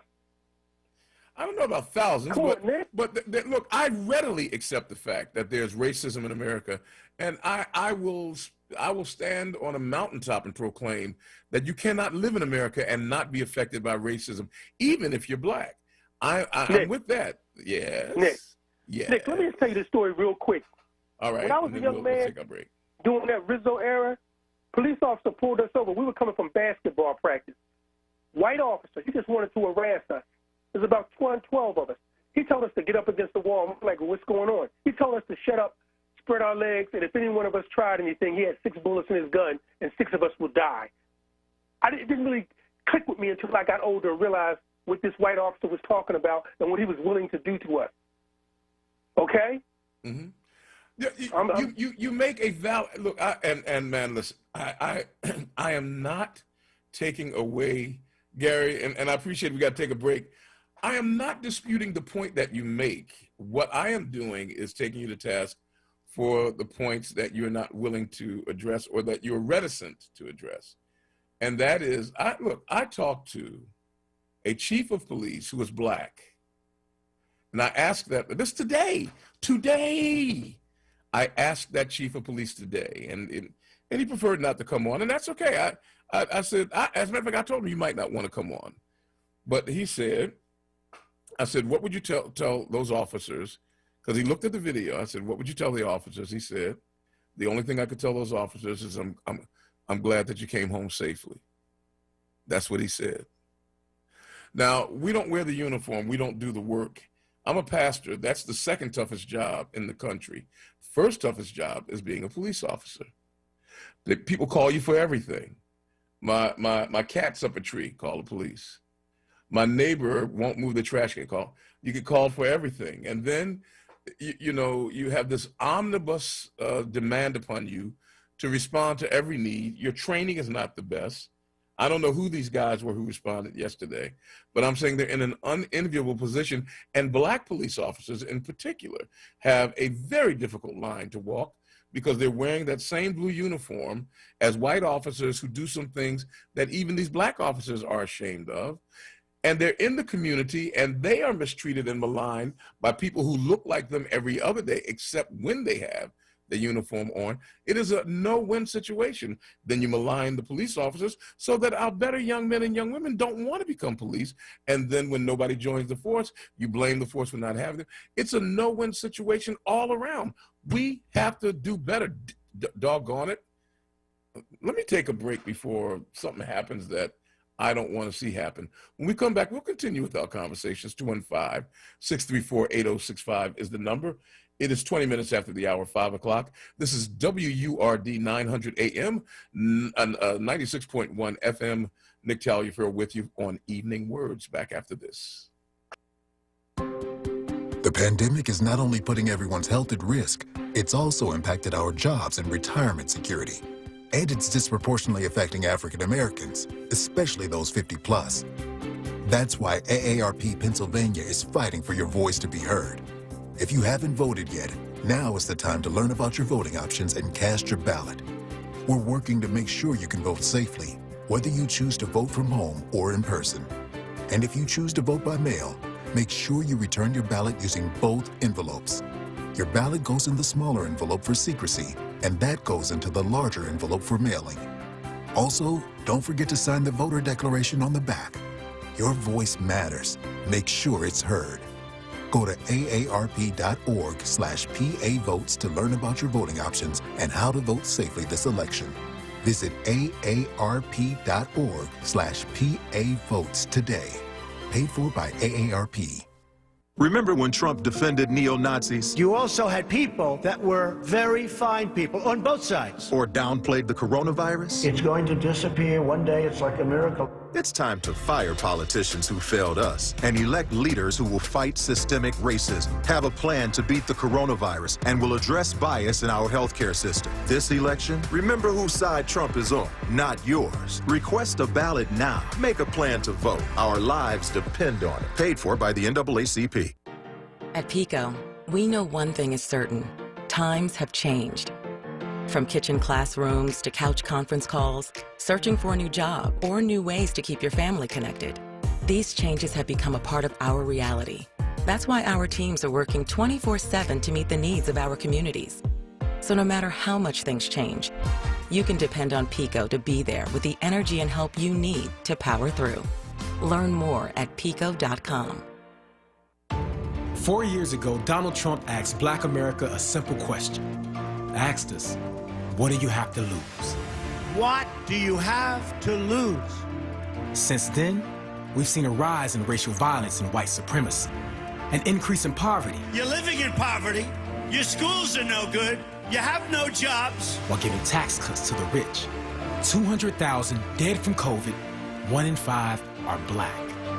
We've lost our jobs, our businesses, our dignity, and even our lives. And he, Trump, dares to ask, what the hell do you have to lose? What the hell do you have to lose? Well, Mr. President, damn near everything. After 4 years of Trump, ask yourself, Black America, are you better off? Vote for change. I'm Joe Biden, candidate for president, and I approve this message. Paid for by Biden for president. This is not a fad for us. We will not resume our regular programming when things die down. We're not black to help our bottom line or because it's politically correct. We're not joining a fight. This has been our fight, our message, our people. Black lives have always mattered here.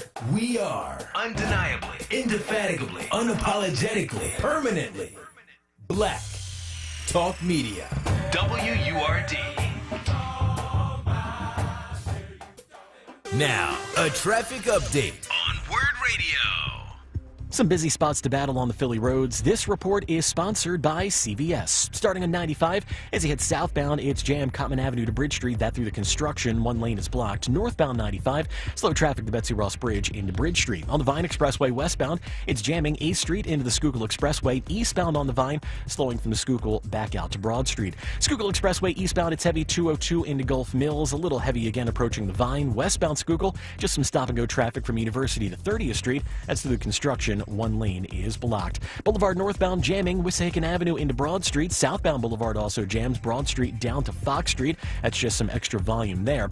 Bridges over the Delaware River, they're looking good. In South Jersey, it's heavy 295 southbound 168 into 42. 42 looks good. No problems on 676 through Camden. And into Delaware, 95 southbound bumper to bumper from Maryland Avenue down to 295. Right 3 lanes are blocked by a crash. Just the left lane's getting by. It's okay to do some things halfway, but not when it comes to managing your prescriptions. That's why CVS has a tool designed to look for ways that may help lower your prescription costs. Visit CVS today. WURD TV. We're streaming live video of this conversation right now. Tune in on YouTube at onWURD or on Facebook at ForWord. WURD TV. Black Talk Media.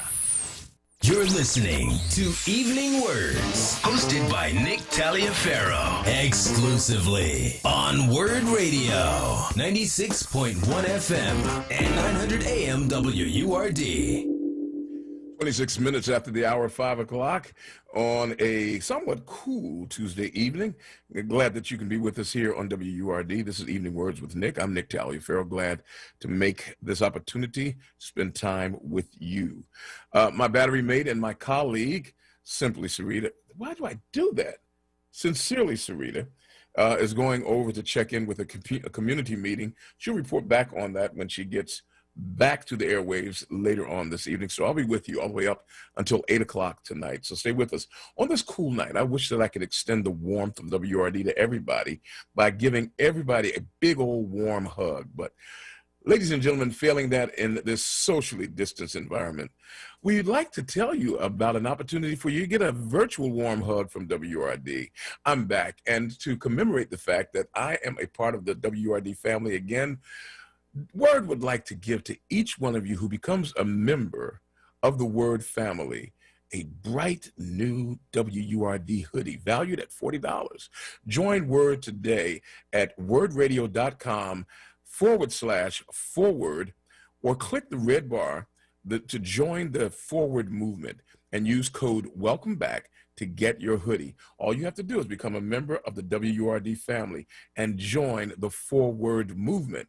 Don't wait. The deal is going to go away around November the 2nd. That's just about the time that that hoodie is going to feel real good on you. So to commemorate my return, and I want to appreciate the WURD family for doing that, we're giving you a real big hug in the form of a WURD hoodie valued at $40 just by joining the WURD family. And that was something you want to do anyway.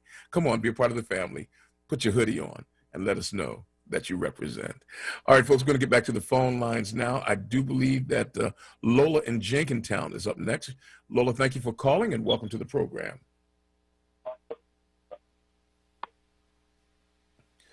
Uh-oh, Lola, did we lose you? I mean, it might have been just a very, very busy day out there, and every once in a while. Lola, are you there? Hello? Hello, Lola? Oh, it's CW from North Philly. Well, CW, that's okay. We will do, and I love your television station, CW. Oh, I'm so sorry. Let me turn it down. Sorry. No, I'm only joking. There's a television station called the CW, you know. Oh, that's right. Oh, my God. I thought you could hear my best humor going down the drain there. How can I help you today? Sorry. No, Nick, I was calling because I agreed with you We don't need those white police officers in our neighborhood. You know, with Well, see, I didn't say that, but I get you. But go ahead. Well, I'll say it. Okay, All with right. the political climate in the country today, and we know the FOP supports Trump, and we know that it's white nationalists in the police department. And I'm not saying that they can't be police officers, but they shouldn't be in our neighborhood because I just want you just for a minute. I want you to take your words, put them in the mouth of a white person, go to another station across town, and hear those words being uttered. How would they sound to you? Well, more than likely they would sound racist. Yeah. So if they would sound racist coming from across town out of somebody else's mouth, what is it that makes us feel comfortable sharing the same words and uttering them out of our mouths? Because our children and family members are being shot by police officers. I agree with you. I mean, but it's one of the worst things that happens to people. And I remember it was I think it was Lao Tzu who said it. Might have been Confucius. He says, "Be careful who you despise, because you will become the way they are." And if you're saying that we're in so much pain that then moves us in the direction where we act like the people that we perceive to be bringing us the pain, isn't that counterintuitive to you? Not really, because I was born and raised here in Philadelphia, and I'm none of those. Me too. Things. I'm just a black woman that has nieces and nephews and family members in Philadelphia, and that could have been any one of them. There's no question Okay? about that. And we are human beings. We are taxpayers. Okay. I get you. They killed that young man in front of his mother, his Heartrending. wife, his Heartrending. neighbor, his family members. Heartrending. And we have to get to the bottom of that, and we have to create a more just world. However, that wasn't what I was talking about. I was talking about if we try. Do you agree we have to create a more just world? I agree with that. So and I think we should promote police recruitment in our neighborhood with our young people. But you Take can't some have of that money, and turn it into a positive recruiting tool. See, I mean, the problem that we're having is the very people that we are maligning and saying they ain't no good, blah blah blah, and then we say to our children, "Now go join them." It doesn't work well. It's counterproductive. And the reason why I am gently and lovingly taking your words to task, not you, but your words, is because in building a more just society, we have to be careful of how our words are put out there. There were white people in slavery times and before and after the Civil War who were not per se haters of black people, but they would use the language, the verbiage of those who hated black people. And when your words are not seasoned with the kind of grace that changes people for the better, then those same words can become a seed that will be sown, that will produce the very harvest you say you want to get rid of. Well, I just don't think it serves our community, having mostly white officers that's not familiar with the community. It serves us no purpose. Well, and listen, CW, I agree that if at all possible, it is helpful, particularly when the community has been disenfranchised and maligned, it is helpful to have representation in that community that is reflective of that community, because it breaks down certain things. And I thank you for this call, but I want to challenge us. At some point, we have to be better. We can be bitter, we can be angry. You may not know this, but I am angrier than you could ever imagine. I get angry pretty quick. I don't show it, and I don't have a temper, but I have a smoldering intensity to my anger. But I recognize, number one, I don't know these two police officers. I don't know them. I don't know what was in their heart or in their mind. I don't know what they were thinking. I am giving them the benefit of the doubt that they didn't wake up yesterday morning thinking that, hey, maybe today is the good day I get to shoot a black man and kill him. I am willing to extend that to them. In doing so, I also recognize that we live in a country that if you are white, it comes with certain entitlements and the possibility that there are predispositions that you can, if you don't check them, if they go unchecked, those predispositions can become biases that will lead you to act a certain way toward people who are the other. But I don't know that about these folks yet. So rather than accuse them when I don't know, rather than say and assign to them a bigotry and a bias, and don't get me wrong, it might be true, but I don't know. And you know what? Neither do you. I'm asking us to be better, bigger. I'm asking us to represent the things that we want to see, justice, that we often get denied. Take me to task. I know you think I'm a goody two-shoes. I'm not. I know you think that I'm giving too much credit to white people. I don't.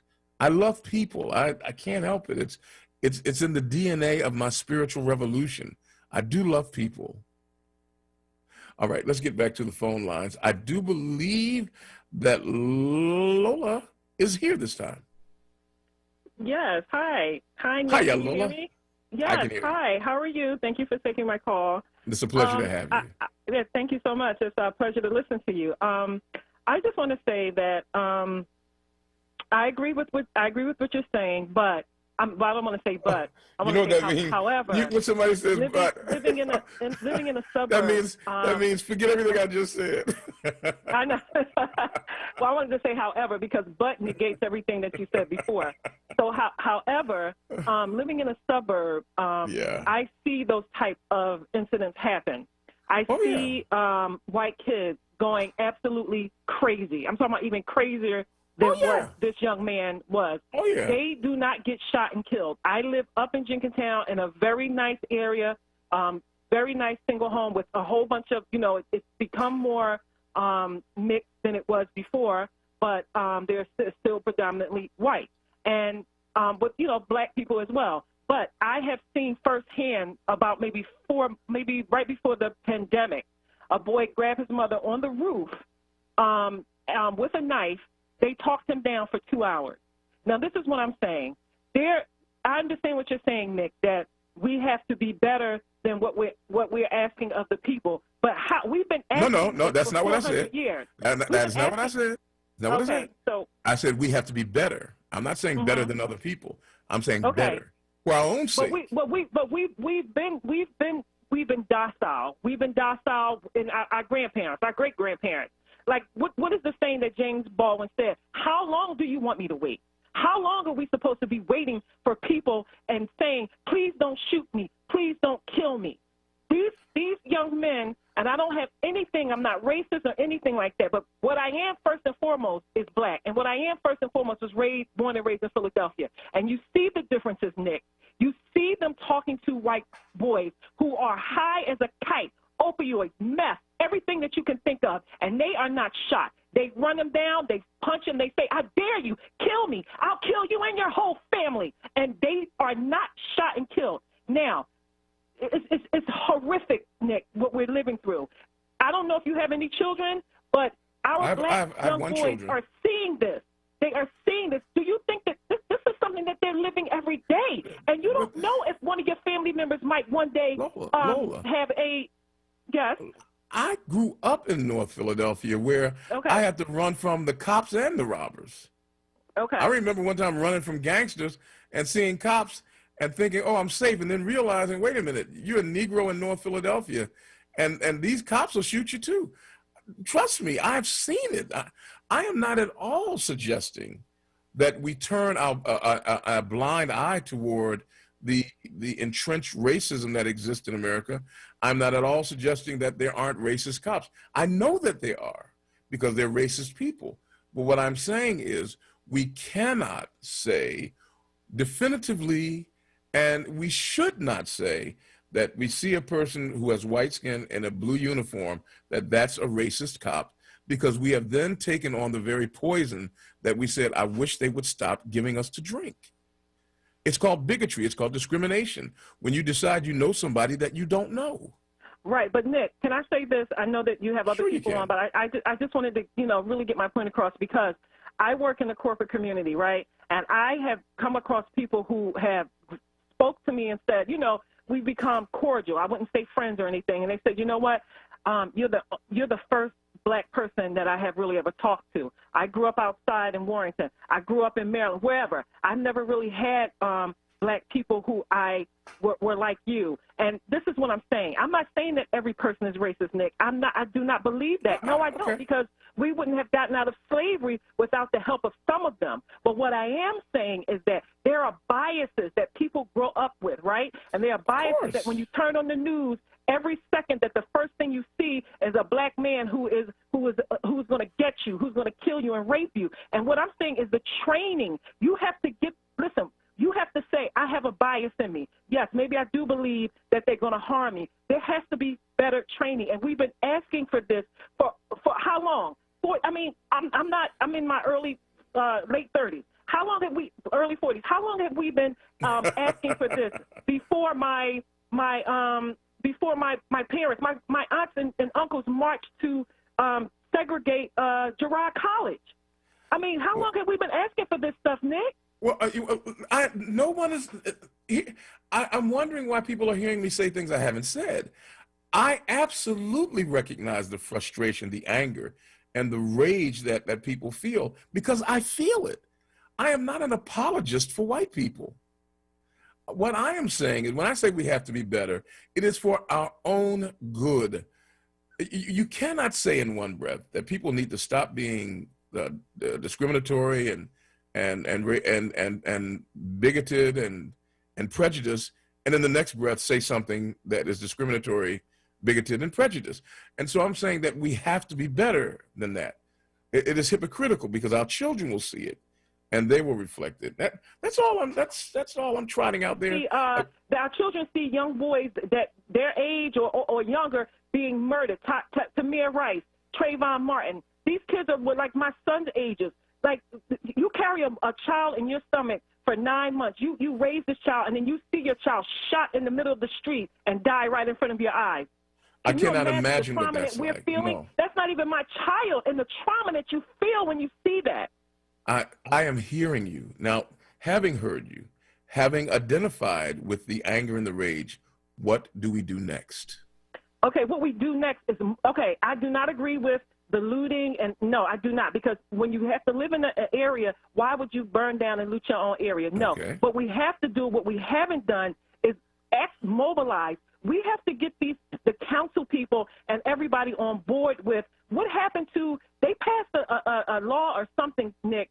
I saw it on I watched the city council on Thursday, or actually on WURD, or listened to it, where there's supposed to be a behavioral specialist go out with the police officers. What happened to that? We need to have these things incorporated, that every call for mental illness, if somebody tells you that the person is mentally ill, okay, then maybe this person needs a behavioral specialist, not a 12 bullet shots to their chest and to their head.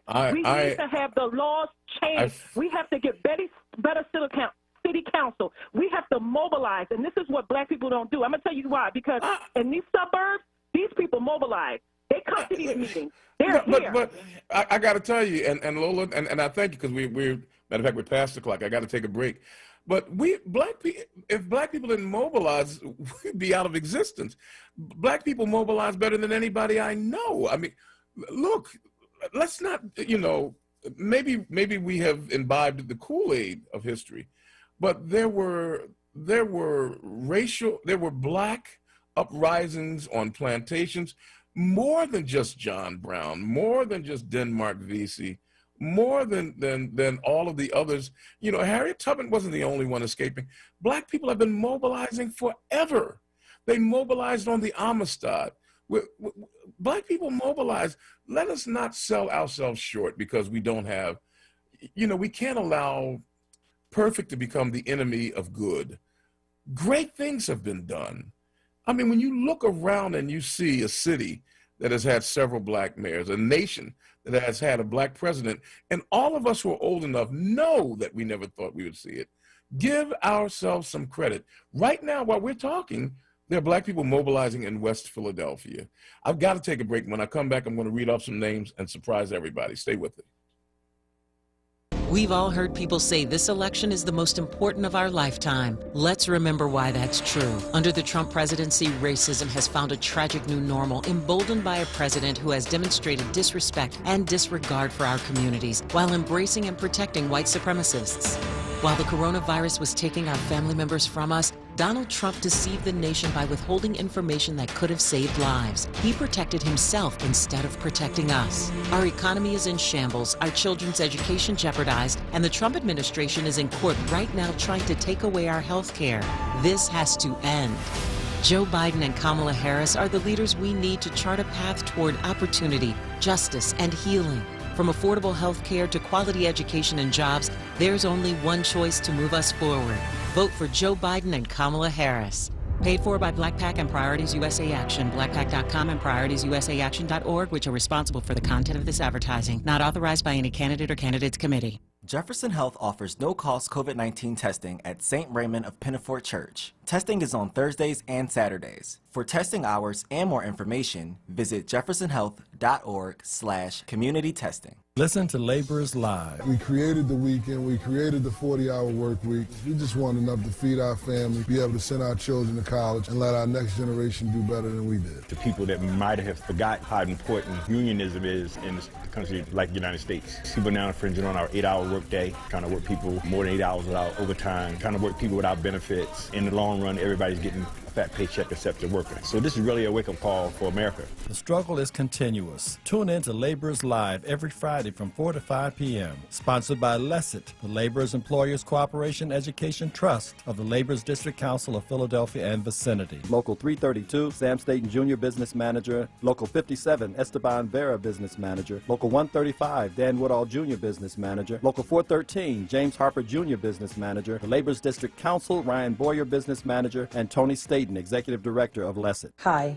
I'm Keir Bradford Gray, the Chief Defender of the Defender Association of Philadelphia. I've spent my career helping to reform our criminal justice system by advancing client-centered representation that empowers our communities to be stronger and safer. Our communities are still over-policed and under-resourced. This year, accountability is on the ballot, and we can finally have the community police oversight that we desperately need. Paid for by Black Vote PA, which is responsible for the content of this advertising. Not authorized by any candidate or candidates committee. www.theelectionisnow.com. 4 years ago, Donald Trump asked Black America a simple question. Asked us, what do you have to lose? What do you have to lose? Since then, we've seen a rise in racial violence and white supremacy, an increase in poverty. You're living in poverty.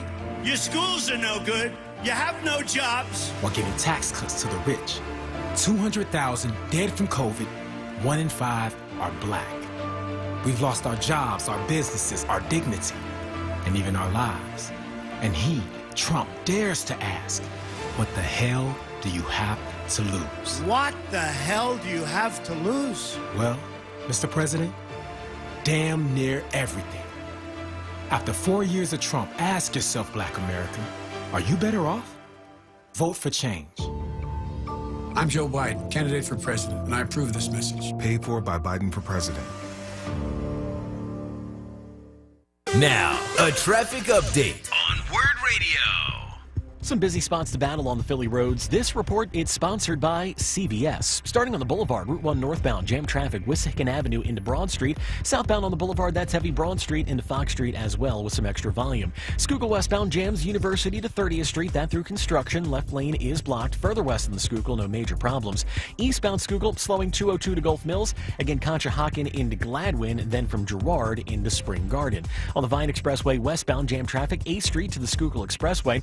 And if you're on 95, it's jammed southbound Cottman Avenue to Bridge Street through the construction. Northbound 95, just heavy the Betsy Ross Bridge into Bridge Street. In Cobbs Creek, demonstration activity going on 55th Street in the area of Pine Street. You're going to be detoured around that. Use caution in the area. Bridges over the Delaware River, they look good in South Jersey. No big delays. 42, 55, 295, all moving freely. And traffic looks good on 676 heading through Camden.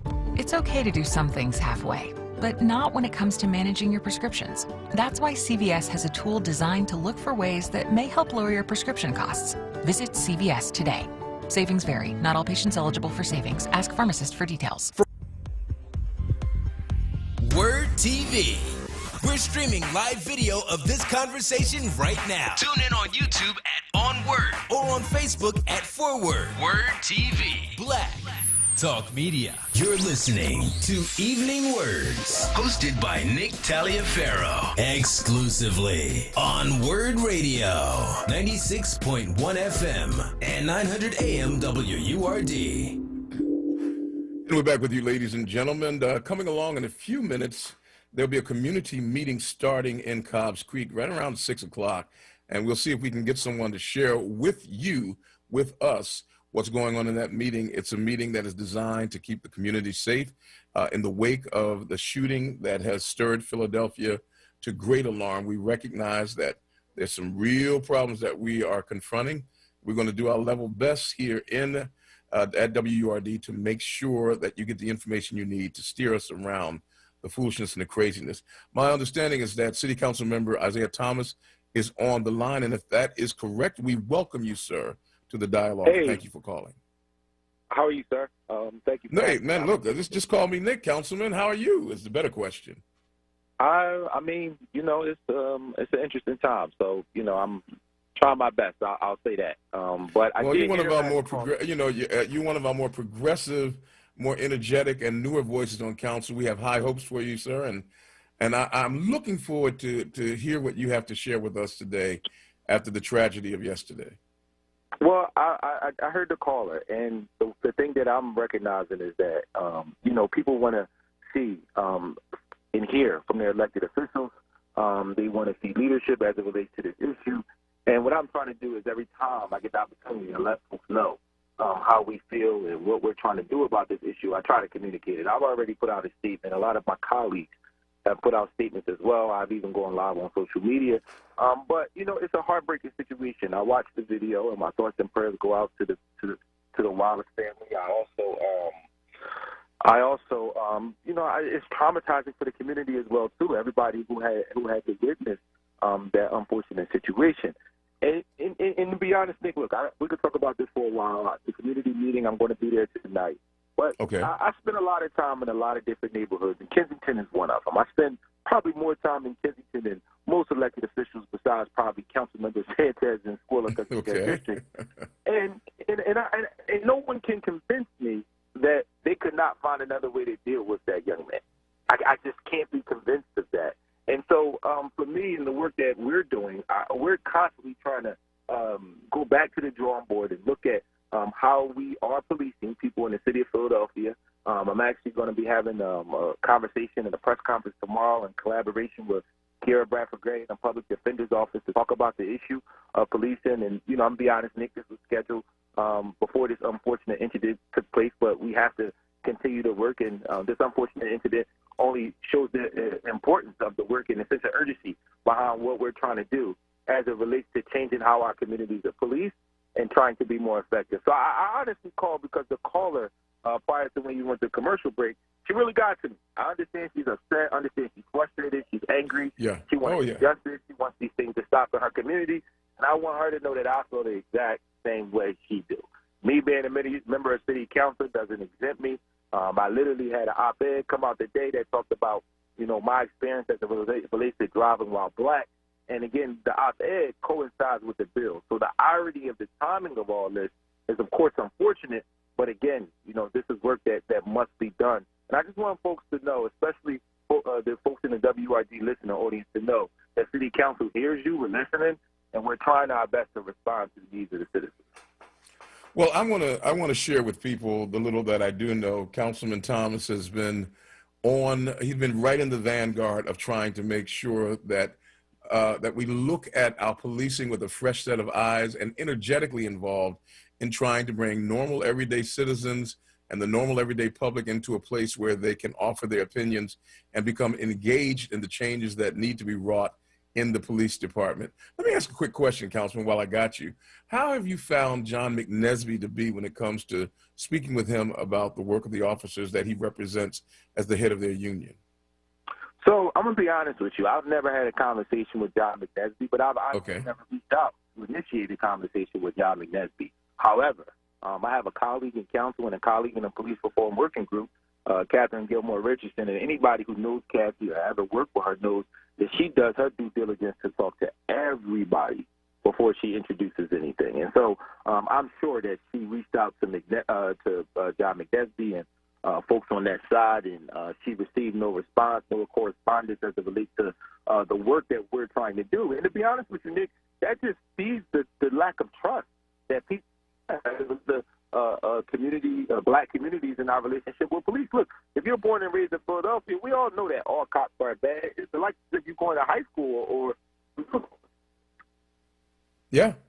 I think I lost you. Did we lose you, Councilman? Oh, you broke up there a little bit. That does happen from time to time. You're probably in one of those buildings or something like that, but we want to thank you for taking the time to check in with us. Make sure that this isn't the last time. I appreciate your energy, appreciate your integrity, and the effort that you are putting into trying to make Philadelphia a better place. And not only that, I can hear you now. Yeah, I was filling in wonderfully. You're excellent. I heard you. I apologize. I was just saying, again, I'm born and raised in Philadelphia. If you are born and raised, you're going to know somebody that either went to middle school or high school with you that currently is a cop. And that person probably isn't a part of the problem, but we do know that we have a system that is problematic. And a lot of us know that from lived experience. We're seeing that with what's happening right now. And the lack of trust doesn't help at all. And so when you decide to completely remove yourself from the conversation, when you take the position that, the people that you represent can never do no wrong at all, it's just hard for people to have a productive conversation and to have that level of trust and transparency. Well, man, look, first of all, for being with the people on a night like tonight, you are to be commended. And I want to thank you so much for not only being with them, but for listening to our sister from Jenkintown, Lola, as she shared her heart, and for taking the time to call in to simply say, I heard you and we're working on it. Councilman Isaiah Thomas, Councilman at Large for the City of Philadelphia, thank you so much for all that you do.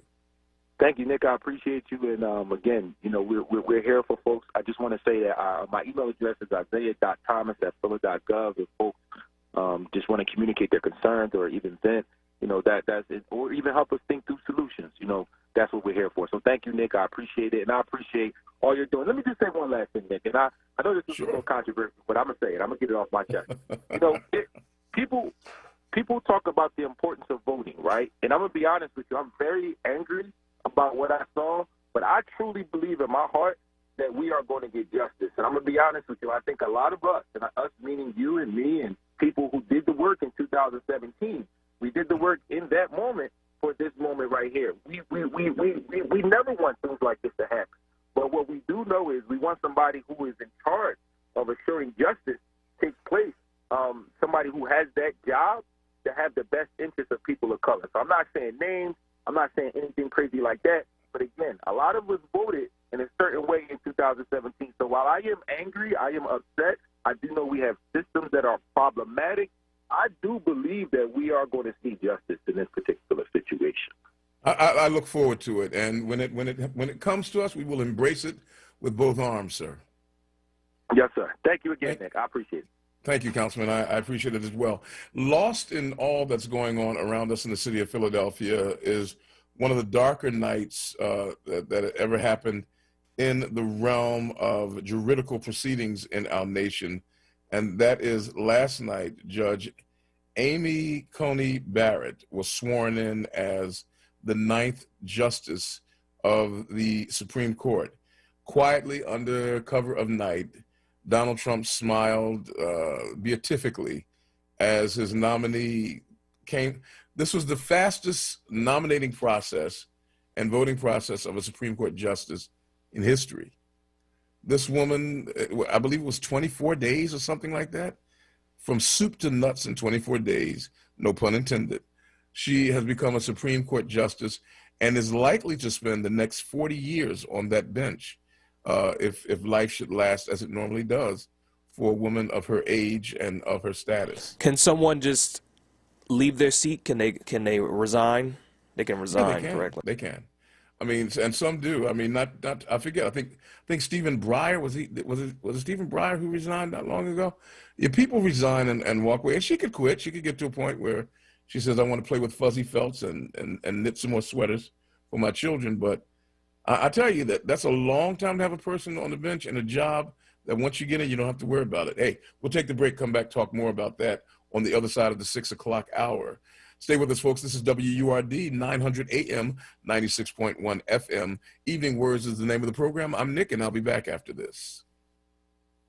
Everyone has a different journey to their vote, but we all take the same steps. If you want to vote, register by October 19th. If you want to vote by mail, apply now and mail your ballot back as early as possible, before November 3rd. Or bring it to a satellite election office. If you want to vote in person, go to your polling location on November 3rd. However you want to vote, we'll help you find the way. Visit PhiladelphiaVotes.com. According to the radical left, Kathy Barnett isn't supposed to exist, let alone be a candidate for United States Congress. See, Kathy Barnett is a black woman and a conservative. She spent 10 years in the Armed Forces Reserves. Kathy doesn't fit the victimhood mentality the left is selling. She grew up poor, and despite the odds against her, she built a good life. She loves America, and that's why she's running for Congress. Kathy Barnett not only exists, she lives the American dream. I'm Kathy Barnett, and I approve this message. New Voices for Reproductive Justice is mobilizing Black women in Philly and our families to vote on Tuesday, November 3rd. You can mail or drop off your ballot or vote early in person at 20 locations in Philadelphia and Delaware County right now. For more information, visit newvoicesrj.org/2020elections. That's newvoicesrj.org/2020elections. WURD Radio presents the following information to help you navigate the upcoming election. This is Charles Ellison, host of Reality Check on WURD. So with all this talk about vote by mail, you're probably wondering, will my ballot be counted? No worries. 40 states, including Pennsylvania, are tracking mail-in ballots. Simply go to votespa.com and click on Mail-in and Absentee Ballot to find out if your ballot was received. Or go more directly to pavoterservices.pa.gov and click on Election Ballot Status to enter your name, birth date, and county. Keep following us at onWURD on Twitter, Facebook.com/4WURD, and #WordOnPolitics for constant updates on election 2020. And remember, vote early. Stay informed and vote. For more from Charles Ellison, tune in Monday through Thursday, 10 a.m. to 1 p.m. or visit wordradio.com. 4 years ago, Donald Trump asked Black America a simple question. Asked us, what do you have to lose? What do you have to lose? Since then, we've seen a rise in racial violence and white supremacy, an increase in poverty. You're living in poverty. Your schools are no good. You have no jobs. While giving tax cuts to the rich. 200,000 dead from COVID, 1 in 5 are Black. We've lost our jobs, our businesses, our dignity, and even our lives. And he, Trump, dares to ask, what the hell do you have to lose? What the hell do you have to lose? Well, Mr. President, damn near everything. After 4 years of Trump, ask yourself, Black America, are you better off? Vote for change. I'm Joe Biden, candidate for president, and I approve this message. Paid for by Biden for president. This is WURD Radio. 96.1 FM. And 900 AM WURD Philadelphia. Black Talk Media. WURD TV. We're streaming live video of this conversation right now. Tune in on YouTube at onWURD. Or on Facebook at ForWord. WURD TV. Black Talk Media. You're listening to Evening Words, hosted by Nick Taliaferro, exclusively on WURD Radio, 96.1 FM and 900 AM WURD.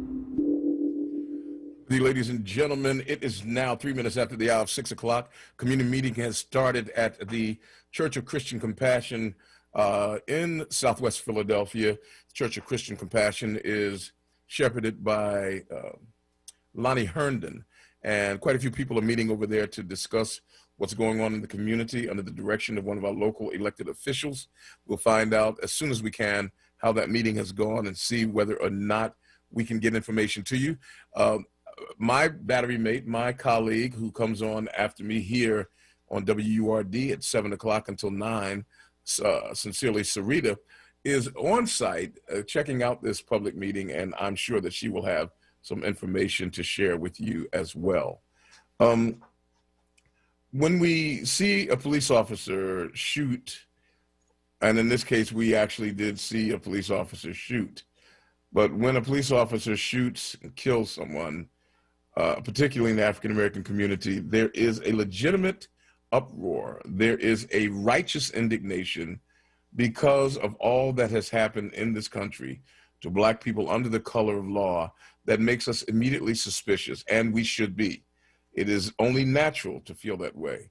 But the reason why there are laws in the land is to prevent us from falling prey to our suspicions and our presuppositions. And so we ask the community, in this case, to wait until the information is in. Let's find out all that we can.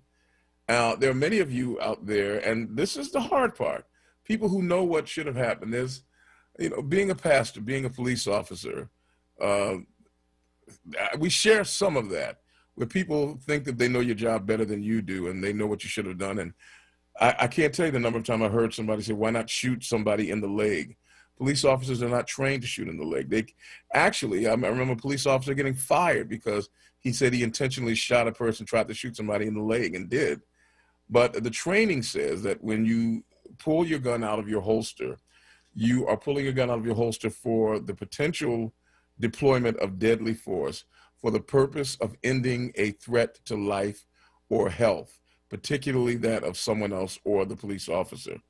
To try to shoot somebody in the leg is against training because that will not necessarily stop a person. The idea when you pull that gun is to stop them. I don't necessarily agree with that. I'm just telling you what the law says. And when this happens, when a policeman pulls his gun, it doesn't matter whether he fires once or if he empties the clip. Doesn't matter. Because the idea is that once he pulls that trigger, he is authorized by the Commonwealth or by the municipality that employs him to dispense deadly force. And it doesn't matter how many times he shoots you. I don't necessarily agree with that. We're going to have to change some laws. The problem that we have with police officers quite often is that there's an abuse of force under color of law. An abuse of force under color of law, not an abuse of color under force. And we have to make sure that we attack that as well as anything because, people always say, this doesn't happen to white people. Well, let me read some names. Michael Brown, Philando Castile, Eric Garner, Freddie Gray, Laquan McDonald, Tamir Rice, Walter Scott. All names that you know. Cody Jarrett, Bobby Horn, Walter Rivers, Donald Myers, Benjamin Zekovich. Then when I read a name like that, you quickly see where I'm going. Shannon Levitt, Jonathan Justice, Roger Bales, Helmut Wachowski, Stephen Patrick McQueen, Alexis George Mishtout, Michael Demore, all white people killed by police officers. It does happen. Now, I will tell you quickly that it probably does not happen with the same level of disregard or cavalier regard for life. And that is because of where we live. But we have got to attack the issue, the overwhelming issue of abuse under color of law, of which abuse under color of law with disregard for a person because of their blackness is a part. We get to the phone lines now. If, I've been holding folks up. If Cliff in Connecticut is still with us, let's get to him. Welcome to the show, Cliff. Thank you for your patience. Thank you, Nick. Just wanted to try to get a response. I'm just having some difficulty. Just want to ask you a few questions. Number one, what's the current status, the operating status of the NAACP in Philadelphia that you know of? The NAACP has been, after there were some challenges with the NAACP president, Mr. Rodney Muhammad, who found himself facing a firestorm of criticism after he placed a certain caricature in on social media. Many people said that he should resign. He did not. The national office then removed all of the officers from Philadelphia, and I believe their election is coming up in November. Well, let me first let me speak on that. And the reason why I'm saying, because this is the organization that historically is speaking and takes actions of misjustice. Am I correct? Particularly when it comes to historically, they've been the lead dog on that sled team. Yes. You know, absolutely. And let me also add with this, Brother Nick, that today's NAACP across the country is nowhere near the activism as it was in the 50s and the 60s. It appears that there's so much chaos, even in Connecticut, because right now we have our elections. And what I'm saying is that this is an organization that would sit there and try to promote, okay, on a national level, the election process and get out the vote, you know, but yet even within their own organization, there's a bunch of controversy dealing with elections and the process, even within their own organization, even to the point where they will call the cops. It happened in Baltimore. It's happening in Connecticut. They'll call the cops on each other in terms of organizing and trying to organize, even dealing with the corruption with the voting process. So what I'm saying is that how can you have an organization that's focused on police brutality and police misconduct as it impacts the black community when they're infighting and they can't even get their elections right? You know, and so what is the purpose of today's NAACP? What do you people do? Do they, in fact, rubber stamp everything that's coming out the white Democratic Party?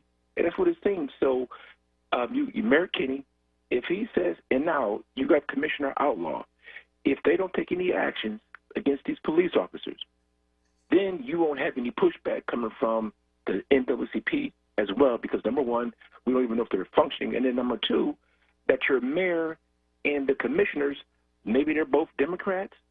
So what you'll see is that the NAACP doesn't even go after white Democrats because they're both aligned with the same political party. And that's totally wrong.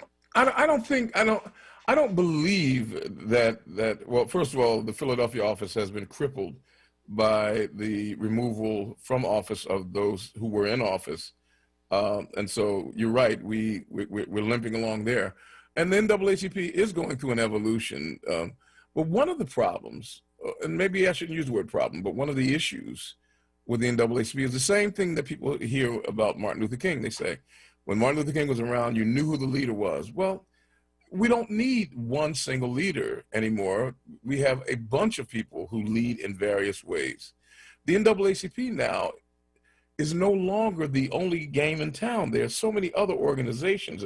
There's Woke Vote, checking out voters' rights. I mean, you look around, there's Power. That's an organization that makes sure that regular, ordinary people are empowered to pursue their entitlements. There's so many different agencies that the NAACP is not the only show in town anymore. And I must admit, I think in many ways they're trying to find their sweet spot so that they can do those things that especially pertain to their skills and their own sense of mission. Just one thought. Coming from the media and coming from the white power structure, here's what happened. When there's an issue right now, like, for example, we're dealing with this police shooting, what the white Democratic, what the government would do, they will look towards and look to, as a response, members of the NAACP opposed to sincere black individuals and black groups that care for the community. So they have a reputation. Oh, the white people will go automatically, they will go to the NAACP, look for their response, look for their reaction, you know, and that's what happens. But those members are not sincere. They care less about the community. And the thing is that they rather play politics than deal with issues that impact our black community. That's just the way I see it. I could be wrong. Well, no, I think an opinion is a valid opinion. What we do is, and I thank you for that call, Cliff, and take care of things in Connecticut for us. But, you know, I hesitate whenever, you know, statements are made that just, you know, throw a blanket over people. I know some of the folks who are NAACP leaders here. Look, I don't agree with everything that Minister Rodney Muhammad did. I think that if he had a chance to do it again, he wouldn't put that caricature in the newspaper. But you know, Rodney would take people to task. I didn't agree with the relationship that he struck with the mayor, that people did not know about that allowed him to receive payment from him. You know, but I know that he had the courage to take on certain tasks. In the past, the NAACP has shown some vigor. Shoot, I even thought about trying to become a part. I'm looking right now at a plaque on my desk that shows that I am a member for, I forget how many years, but the NAACP has a great legacy, and we like to see it revived if at all possible. But I think that these people are sincere in their fight. There's room for everybody. And what we have to do is enlarge our hearts, enlarge our perspectives so that we can let everybody come in and play in the sandbox and not allow perfect to become the enemy of good. All right, let's get back to the phone lines here. Thank you for that call, Cliff. We go now to Marie in Mount Airy and then Youssef in Oak Lane. Marie, thank you for calling. Welcome to the program. Thank you, Nick. I have two quick questions. Sure. So my first question is this. What was the outcome of the voters registration on Sunday at AB Day School? Oh, it was tremendous. I mean, even with the threat of rain, it was so good that Power had to bring in vans to take people who had come there to vote to other sites where there were shorter lines because we would have never gotten through everybody. Fantastic. Yeah. And so my second question is this. The Million Man March. Now, what are the men that marched then, what are they doing now to present themselves in this city as role models for young men today? Okay. What is their purpose? The Million Man March is the kind of thing that as we look back retrospectively as time goes on, we will be able to connect the dots and see that there was an incremental shift in the way that many African-American males viewed their role and purpose in life. For example, tonight, there was a march held in West Philadelphia to bring peace even as we seek justice because of the shooting that took place with Mr. Wallace. The men that you had leading that march were most of the guys that I know were at the Million Man March. I was at the Million Man March. It changed my worldview completely. And so, it's a slight bend in the twig that leads the tree to grow in a completely different direction. Was it perfect? Of course not. But on that day, anecdotally, we were made to know that there were no murders by black men against black men in the nation on that day. That tells us that something happened then that we can invoke to make happen again. So it still stands as a point of inspiration for most of us. Okay, because it I don't know, this is just my opinion. It seems as though they're getting worse, they're more out of hand. And so... Give me a little chapter and verse. Tell me something that is worse, that is more out of hand. Well, the black on black crime. There's less black on black crime. Now? Yes. Crime rates have been going down steadily over the last 20 years. The murder rate has gone up over the last couple of years. But if you factor in the last 10 years, it has been going down. Now, we've had... And look, we have reason. I've had two experts on to tell us that what we're seeing now is a response to the social conditions that have impacted this country, coupled with the pandemic. That is why we're seeing the murder rate that we're seeing. But that is an anomaly, and we hope to get it back soon. But things have been going down. You know what has gone up? The ability to report on criminality and crime. You remember the day, Marie, when you waited to see the news at 6:30 or at 7 o'clock and the news came on and then it went off? Remember that? But now the news never goes off. We hear the same story 24 hours a day, to the extent that it appears that things are much worse than they are. The truth of the matter is, until recently, People are living longer lives. Until recently, they had better opportunities until recently. And so we have to be careful to not sing the funeral dirge of those who are pessimistic because we are hearing too many sad stories. A lot of good gets done, and there's a lot of beauty in this world. We have to find it, enshrine it. That's why I had that young man on Monday. You know, when I thought about him, at Jalen Williams, and I saw this young man, I said, he represents the hope that we say we don't see. I wanted people to see him. Okay. I appreciate it. And yes, we do have to find the hope. Yeah, be encouraged. Absolutely, for sure. And the despair has got to go. But yeah. Looking at the murder rate, that's just what really flaws me. And yeah, just doesn't seem like it's really it got really bad. I mean, look, I'll be the first to tell you that that this year is really bad. And I mean, I've got the numbers right here in front of me. If we're looking at the murder rate in America over the last 10 years, and so we go back to 2010, 264 in 2010, 276, 279, 203, 211, 227, 230. I mean, there's a constant stream there. And now it's just jumped up. And so people say, oh, wow, the murder rate is going up higher and higher. No, it's not. There's an anomaly. There's a ripple. And we have reason to think that we know why it is. But I'm not here at all to say, let's put on our Rebecca of Sunnybrook Farm dresses and go skipping down the lane and talk about how wonderful life is. We've got work to do. But we can't afford to allow ourselves to perceive ourselves to be failing. Like one person who called not long ago said that black people don't mobilize. Yes, we do. And we mobilize well. And we do it often. And we do it in the face of unutterable odds.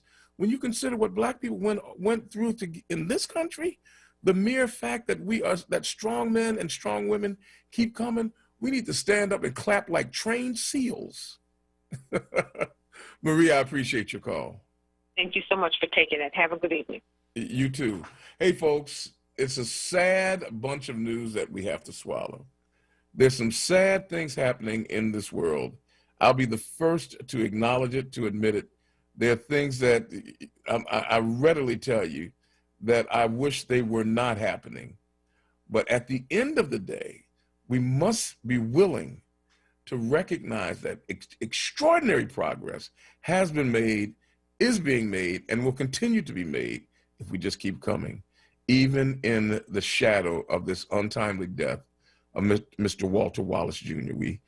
We're sorry for that loss. We pray for his mother and for his father and his family. We'll be coming back to continue our conversation 22 minutes after the hour of 6 o'clock here in Philadelphia. You're listening to WURD 96.1 FM, 900 AM. This is Evening Words with Nick, and we'll return after this. We've all heard people say this election is the most important of our lifetime. Let's remember why that's true. Under the Trump presidency, racism has found a tragic new normal, emboldened by a president who has demonstrated disrespect and disregard for our communities while embracing and protecting white supremacists. While the coronavirus was taking our family members from us, Donald Trump deceived the nation by withholding information that could have saved lives. He protected himself instead of protecting us. Our economy is in shambles, our children's education jeopardized, and the Trump administration is in court right now trying to take away our health care. This has to end. Joe Biden and Kamala Harris are the leaders we need to chart a path toward opportunity, justice, and healing. From affordable health care to quality education and jobs, there's only one choice to move us forward. Vote for Joe Biden and Kamala Harris. Paid for by Black PAC and Priorities USA Action, blackpac.com and prioritiesUSAaction.org, which are responsible for the content of this advertising. Not authorized by any candidate or candidates committee. Dietz & Watson has been making premium meats and artisan cheeses for over 80 years. And when it comes to stacking sandwiches and party platters, they've got something for everyone in the family, like maple honey turkey breast, American cheese, buffalo chicken, and more. So get to your local deli and taste 4 generations of family recipes. With Dietz & Watson on the table, you'll have everyone coming back for seconds and thirds. Dietz & Watson, it's a family thing since 1939. This year's been tough, but it's given me a lot of time to learn new skills through the internet. I've been joining more classes during lockdown. I'm doing an internship. I taught myself how to play guitar. So when people ask, will I be able to learn online? I feel like I'm ready. Internet Essentials from Comcast has connected millions of families from low-income homes to the internet. So no matter what back to school looks like, students can be ready for anything. Learn more at comcast.com/Internet Essentials. Hi, my name is Dr. Blake. If you're out there with residual baby fat and you want that waistline back, Smart Lipo Laser is for you at Blake GI Med Spa Services. It is affordable, minimally invasive, minimum discomfort, minimum downtime, and no loose skin. You will see results in 24 hours. Give us a call at Blake GI Med Spa Services today, 215-849-4902. WURD TV. We're streaming live video of this conversation right now. Tune in on YouTube at onWURD or on Facebook at ForWord. WURD TV. Black Talk Media. You're listening to Evening Words, hosted by Nick Taliaferro, exclusively on WURD Radio, 96.1 FM and 900 AM WURD. Hey, that's me, I think, so I better come back and do some talking, wouldn't you say that? It's now 25 minutes after the hour of 6 o'clock. There's a community meeting going on at the Church of Christian Compassion in Southwest Philadelphia, where the pastor is Lonnie Herndon. That church is holding that meeting in the wake of the shooting of Mr. Walter Wallace Jr. That shooting took place as this program was coming to air yesterday. Walter Wallace, we are being told now, having been confronted by 2 police officers, who, for some reason, were called to the scene as, look, as one person said, that's what's supposed to happen. He had a knife. He was. They were called to the scene. They immediately drew their guns and immediately gave orders for him to put the knife down. When police officers are involved, especially with people who may not be in full possession of all of their mental faculties, things can ramp up exponentially, and a situation that might have been resolved peacefully might find itself in the headlines as this one did. I don't know who these men were who shot Mr. Wallace. I do perceive that they could have done other things. From what I could tell, there were other things that could have been done. Were they, quote, wrong? Let me say it differently. Did they do anything illegal? I doubt that very seriously. But we have to let the investigation find it. I have my opinion, but the investigation will have to determine it. We have a district attorney who has demonstrated the capacity to try to be extremely fair, even to the point of erring on the side of the people rather than the power structure. We have a police commissioner who has tried her level best to be equitable in the way she deals with the public. I have every reason to believe that the investigation will yield results that I can find acceptable and I can live with. Will that investigation yield perfect results? No. But let's wait and let's see. And tonight, let's keep the peace. All right, let's go to Jacob in Alney. I'm sorry, I said Yusef in Oak Lane, and then Jacob in Alney. Yusef, my apologies, and Jacob, my apologies. Yusef, we start with you. Thank you for the call. Yes, sir. Good evening. Good evening, my friend. Yes. I want to give credit to Sheriff Rochelle Bilal, not just because she's a fellow member of the Nation of Islam like I am, because she never forgot where she came from. Mm-hmm. She made a difference in the area where I originally come from, called the Franceville Sharswood neighborhood. Ever since she became a sheriff, the sheriffs have been down there at the 23rd District on 17 Montgomery, and those police have a different attitude now, because people don't realize the sheriff is the chief law enforcement agent of a county, and Philadelphia is the only city in the county of Philadelphia. And those police have a whole different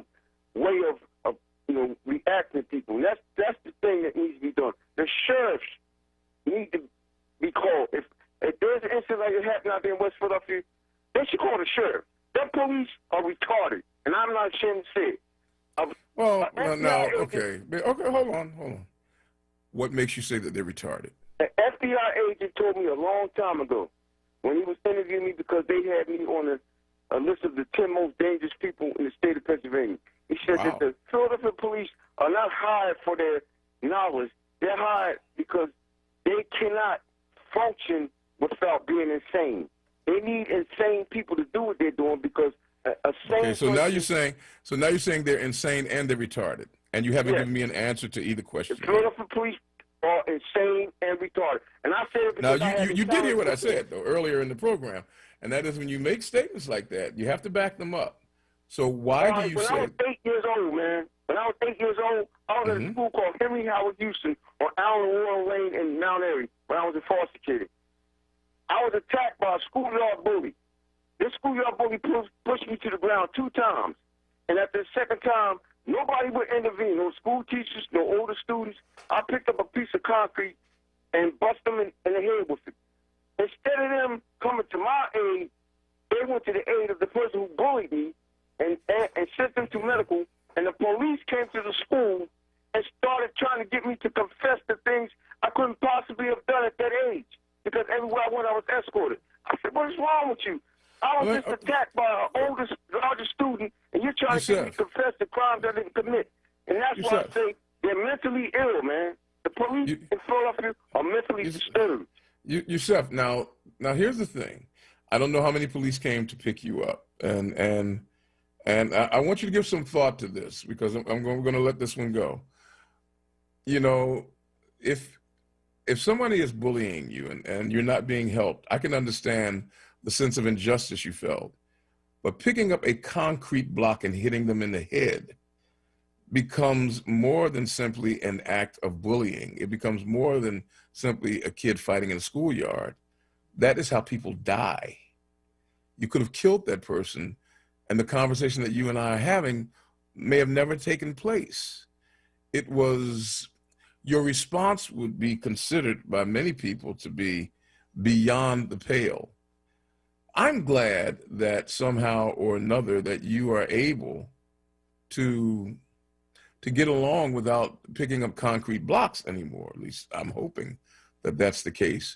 But when you say that the police are retarded, and I say, what is your evidence of that? You have to show me. And then you say that they are insane. Now you've upped the ante. You have to show me. I would not allow the police to come on and say, you know, that Yusef, he retarded and insane, unless they could show me. And that's the way I run things, to try to be fair, to be equitable. Even if I would agree with you, unless you could approve it, I would say, man, you can't make that claim until you can give me prima facie evidence behind what you're saying. I appreciate you. And man, and I am so sorry. I mean, just the word when you were in a foster home, I hear some things.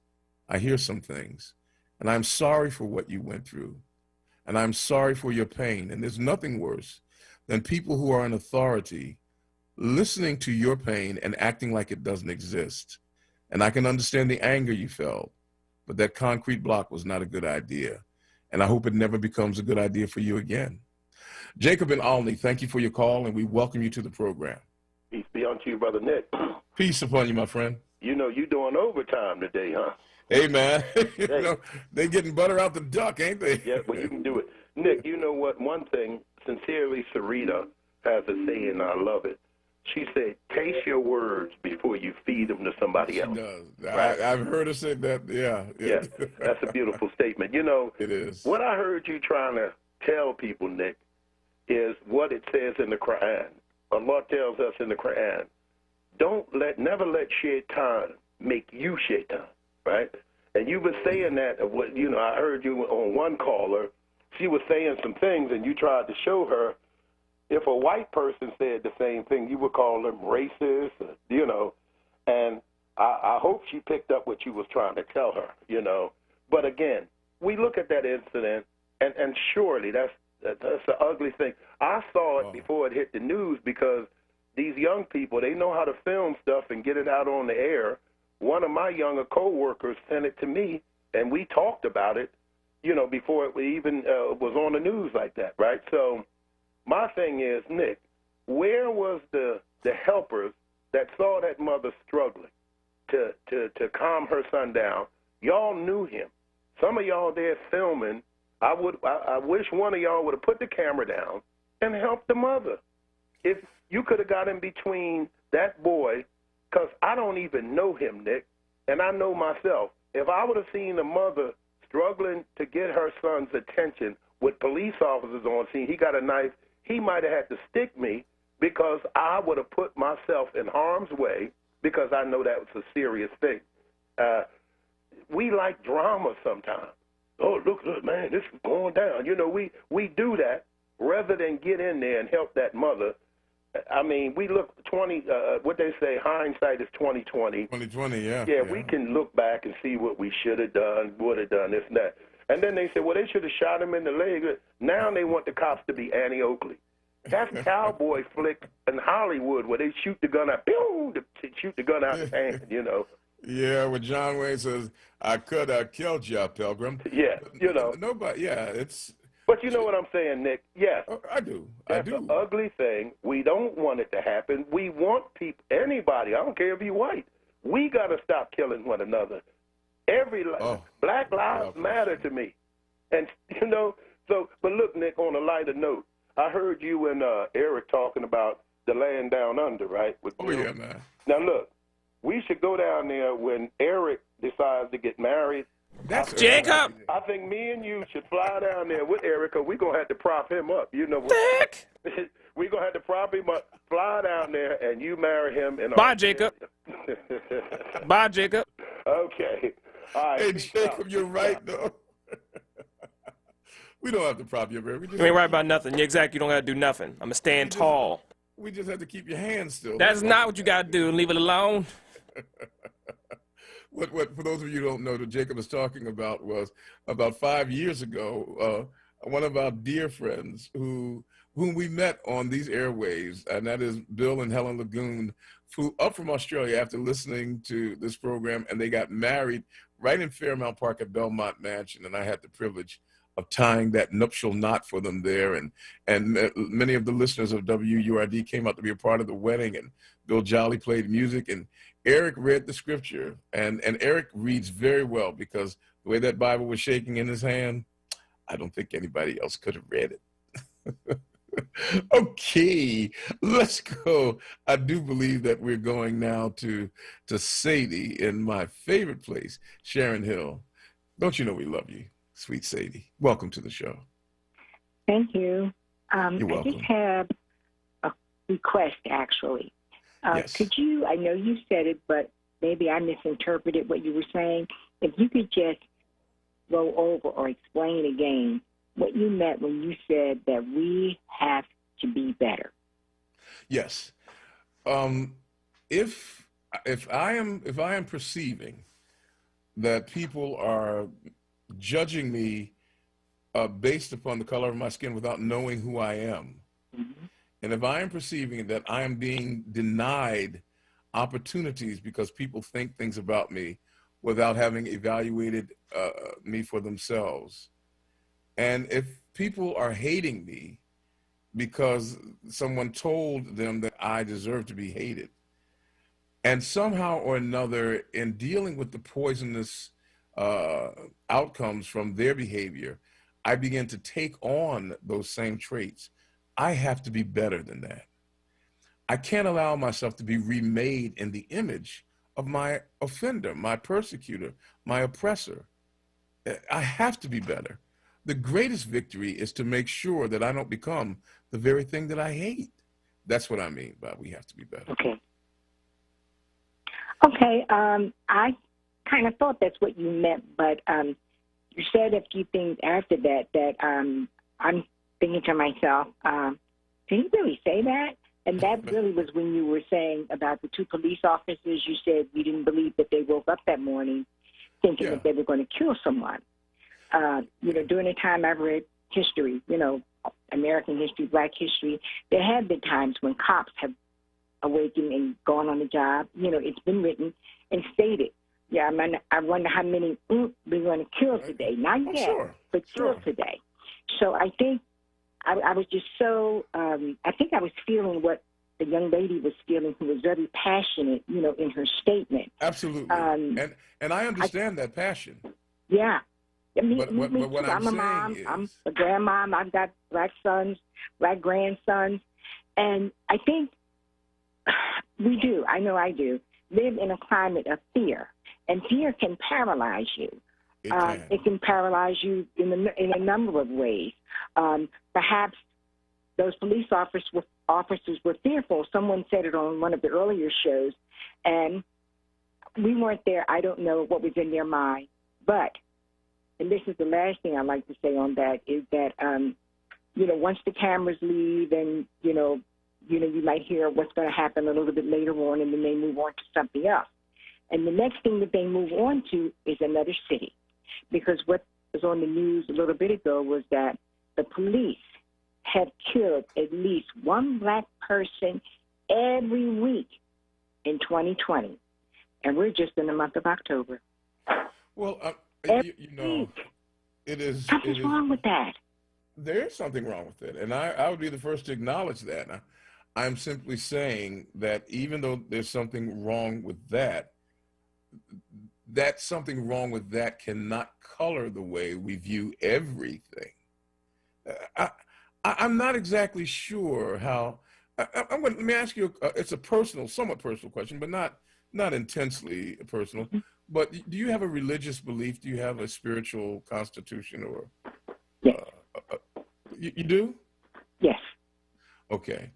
Does it include the Bible or Christianity or? Yes. Okay. Mm-hmm. And so when you read a passage like, you know, that says love bears all things, believes all things, hopes all things, rejoices in the right, it's a struggle to do it. And you can love and still be mature enough to say, hey, I love you, but what you did was wrong. And if these police are found to be wrong, I want them to be prosecuted at the highest levels that the law will allow.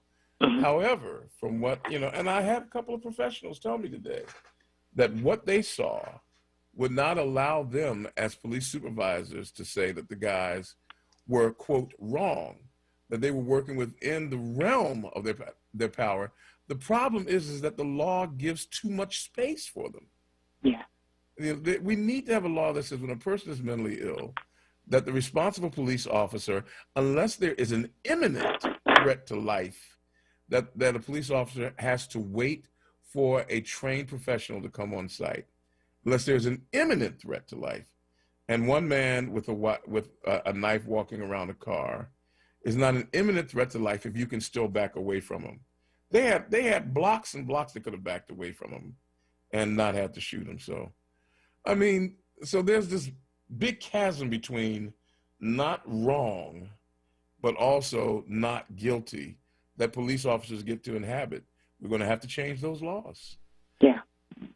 Hey, I appreciate your call. And thanks for helping me to clarify those things, because I wouldn't want people to no, thank you. But I know you were getting a lot of backlash. I was thinking to myself, wait a minute, I didn't know he didn't say what he said, but I know you did. But, you know, knowing you as you know, as I do, I said, well, I hadn't planned on calling. I said, but I'm going to call and see if you can thank you. clarify that at least for me, okay? Thank you, You Sadie. probably clarified it for a lot of other people. I hope so. Okay. All right, thank you. All righty, I will talk to you soon again. It's now 18 minutes away from the hour of 7 o'clock. I'll be going up to 8 o'clock tonight. My colleague, sincerely Sarita, is over at the town hall meeting that took place at the Church of Christian Compassion. And so even though right now my mind and my body says, hey, you can get ready to take a break, I'm going to be with you all the way up until 8 o'clock. We'll take a quick pause, and then we'll come back and continue the conversation here with you at WURD 96.1 FM, 900 AM. This is Evening Words with Nick, and we got a whole lot more words coming. The pandemic is not only putting everyone's health at risk, it's also impacted our jobs and retirement security. And it's disproportionately affecting African Americans, especially those 50 plus. That's why AARP Pennsylvania is fighting for your voice to be heard. If you haven't voted yet, now is the time to learn about your voting options and cast your ballot. We're working to make sure you can vote safely, whether you choose to vote from home or in person. And if you choose to vote by mail, make sure you return your ballot using both envelopes. Your ballot goes in the smaller envelope for secrecy, and that goes into the larger envelope for mailing. Also, don't forget to sign the voter declaration on the back. Your voice matters. Make sure it's heard. Go to aarp.org/PA votes to learn about your voting options and how to vote safely this election. Visit aarp.org/PA votes today. Paid for by AARP. Jefferson Health offers no-cost COVID-19 testing at St. Raymond of Pinafort Church. Testing is on Thursdays and Saturdays. For testing hours and more information, call 1-833-533-3463. Keeping you informed. As a community service, WURD Radio and the Black Doctors COVID-19 Consortium wants to keep you informed about where you can get no-cost, barrier-free COVID-19 testing this week. Tuesday, October 27th from 4 p.m. till 7 p.m. at Northeast Baptist Church, 4744 Tackawanna Street. Thursday, October 29th from 3 p.m. till 7 p.m. at Enon Tabernacle Baptist Church East, 2800 West Cheltenham Avenue. And Saturday, October 31st from 10 a.m. till 3 p.m. at Hartranft Playground Alliance, 800 West Cumberland Street. Stay informed and stay well with WURD Radio. 96.1 FM and 900 AM WURD. WURD Radio presents the following wellness tip to support our listeners with mindfulness and motivation as we continue to navigate the pandemic together. Hi, this is Halana, your resident health and wellness coach, with tips to help you stay well. Many of us have heard this term before, but may not know what it really means. Compassionate living brings mindfulness and peace to the center of your daily life. Compassionate living can look like this. Number 1, be gentle with yourself and those around you. Number 2, choose to speak kindly to others, even when you're upset. Number 3, become a good listener and practice empathy at home and at work. We sometimes think in order to live with compassion, we have to become someone else. Not so. In fact, allowing peacefulness to be at the center of our daily interactions is something we can practice every day. Go ahead and try it today. Stay well with WURD. Happy living. Stay well with WURD. Connect with us at wordradio.com. WURD TV. We're streaming live video of this conversation right now. Tune in on YouTube at onWURD or on Facebook at ForWord. WURD TV. Black Talk Media. You're listening to Evening Words, hosted by Nick Taliaferro, exclusively on WURD Radio, 96.1 FM and 900 AM WURD. Hey, folks, we're inviting you to be one of the boys in the hood, or you might want to be one of the girls in the hood. It doesn't matter. Anybody who wants to be in the hood can be in the hood simply by joining the 4WURD family. That's right. As a part of the celebration of welcoming me back, thank you, everybody. As part of the celebration of welcoming me back, WURD is making available to everybody who joins the 4WURD family right now through November the 2nd, a free WURD hoodie. It's worth $40. Let me tell you. I mean, this is real. I saw one the other day when we were out. It was a cool, crisp day, and we were out Sunday for the voter rally, and somebody was wearing our WURD hoodie. Let me tell you, they are resplendent with those red, black, and green colors, with those colorful letters there emblazoned across that chest, telling everybody that you are part of the family. Let me tell you, you cannot beat this. Become a part of the family, and you will get the value back so quickly with all of the different things that come as a benefit of being a part of the 4WURD family. And then you get a $40 WURD hoodie to go along with it. And the reason they're doing it is because I came home. Folks, just think, I came home and you get a free hoodie. It just doesn't get any better than that. So check in online. Go online anytime you want to. And just check in and go to WURD Radio with the /. And I don't see it where I normally see it, but it's right there. You go to the welcome back section and you'll get your hoodie for free. And just tell everybody that you got it because Nick came home. All right? WURD.com/4WURD. There it is right there. I'm looking right at it. WURDradio.com. You didn't say radio. WURDradio.com/4WURD. You didn't radio. Say radio, though. Yeah. He didn't say radio. You know, he's probably reading and his hands shook. WURDradio.com/forward, or click the red bar to join the forward movement. Once you're there, click the red bar. Once you're there, click the red bar. Of course, Eric clicks the red bar all the time because that's where he goes to get his drink on, at the red bar, for free. All right, here we go. All right, let's go to Elsie in Old City. Elsie, thank you for calling and welcome to us. We're trying to enjoy ourselves on a night when things are a little bit difficult. Welcome to the program. Yes, Brother Nick. Yes, Sister Elsie. Nick. It's been a while, hasn't it? Welcome back. It is good to be the here. host family of WURD. Thank you so certainly much. were missed. Thank you, I'm sorry I'm so late getting to you, but it's life is happening. Fast and furiously. Oh my gosh, yes, too furiously for me. But I wanted to, in addition, I don't have my speaker on. I don't know. I just heard a little feedback, but my condolences, of course, to the family. Was it Wallace? Yes. Was it Savage? Walter Wallace Jr.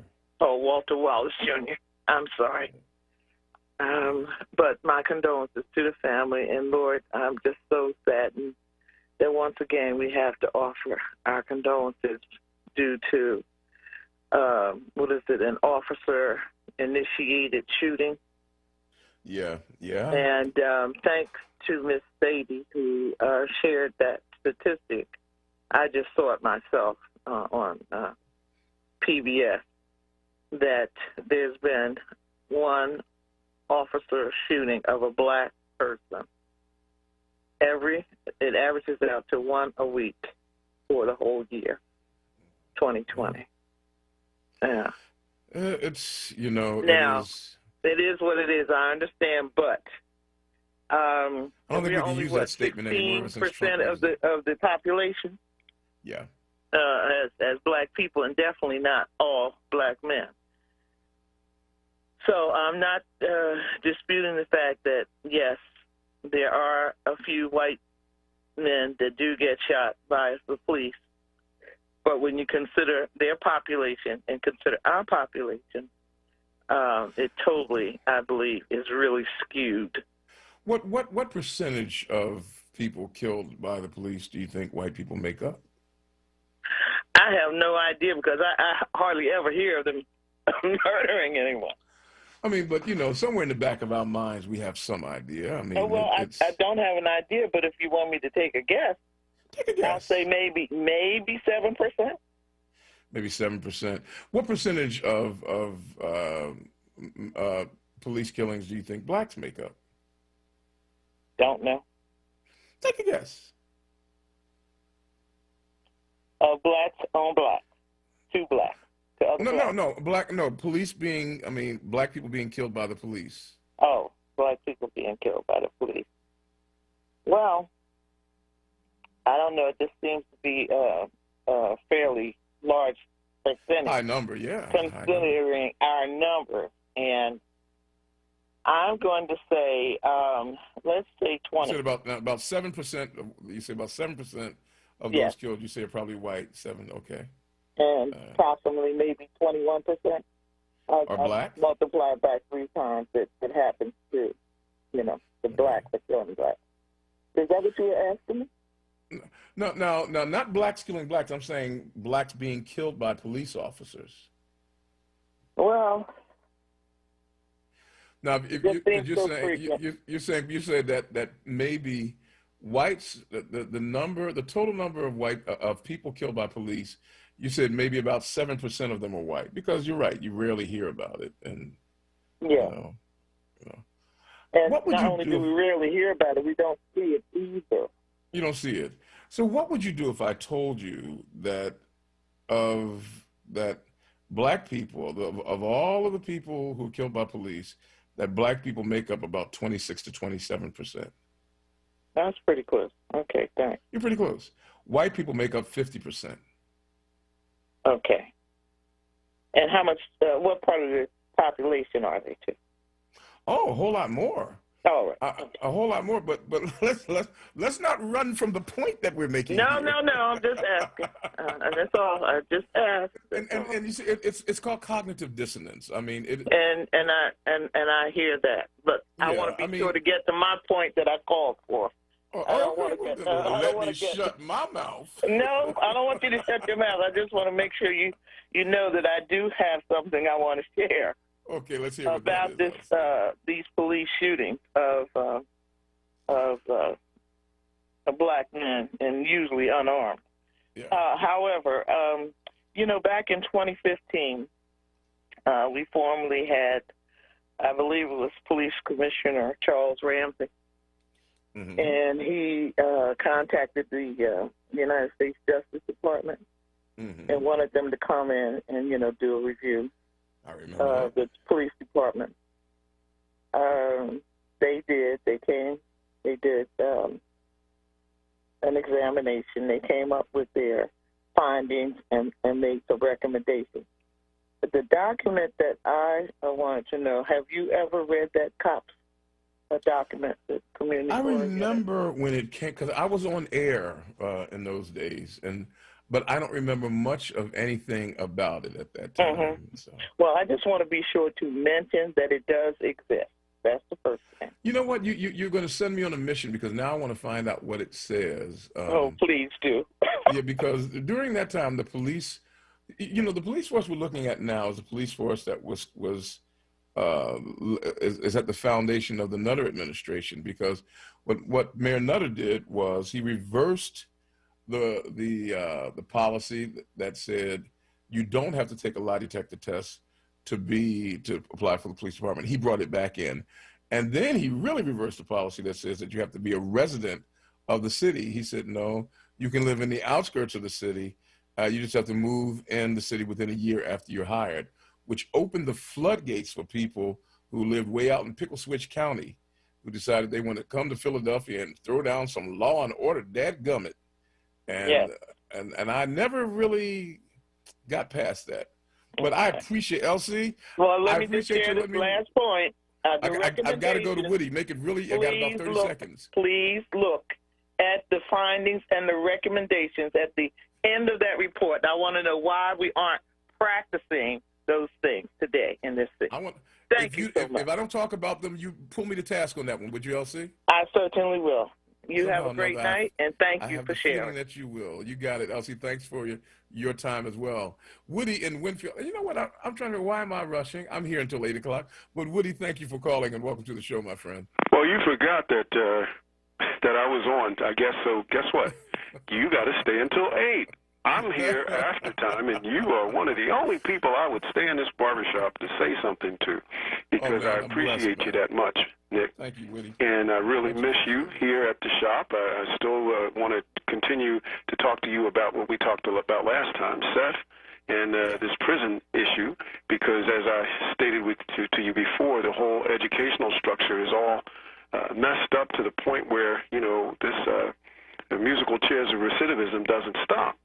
And it just goes around and around and around and around. But as it relates to the issue of police shootings, I think that whole thing could be tied in to bring people into the schools that are police more. Now, you talk with the Councilman Thomas, and I think he shared with us on the air once, that is a whole lot of things that the council can't do as it relates to our schools. And I didn't know that. And he says, even the budget, there's certain things I can show you where there is issues of discrimination as it relates to education.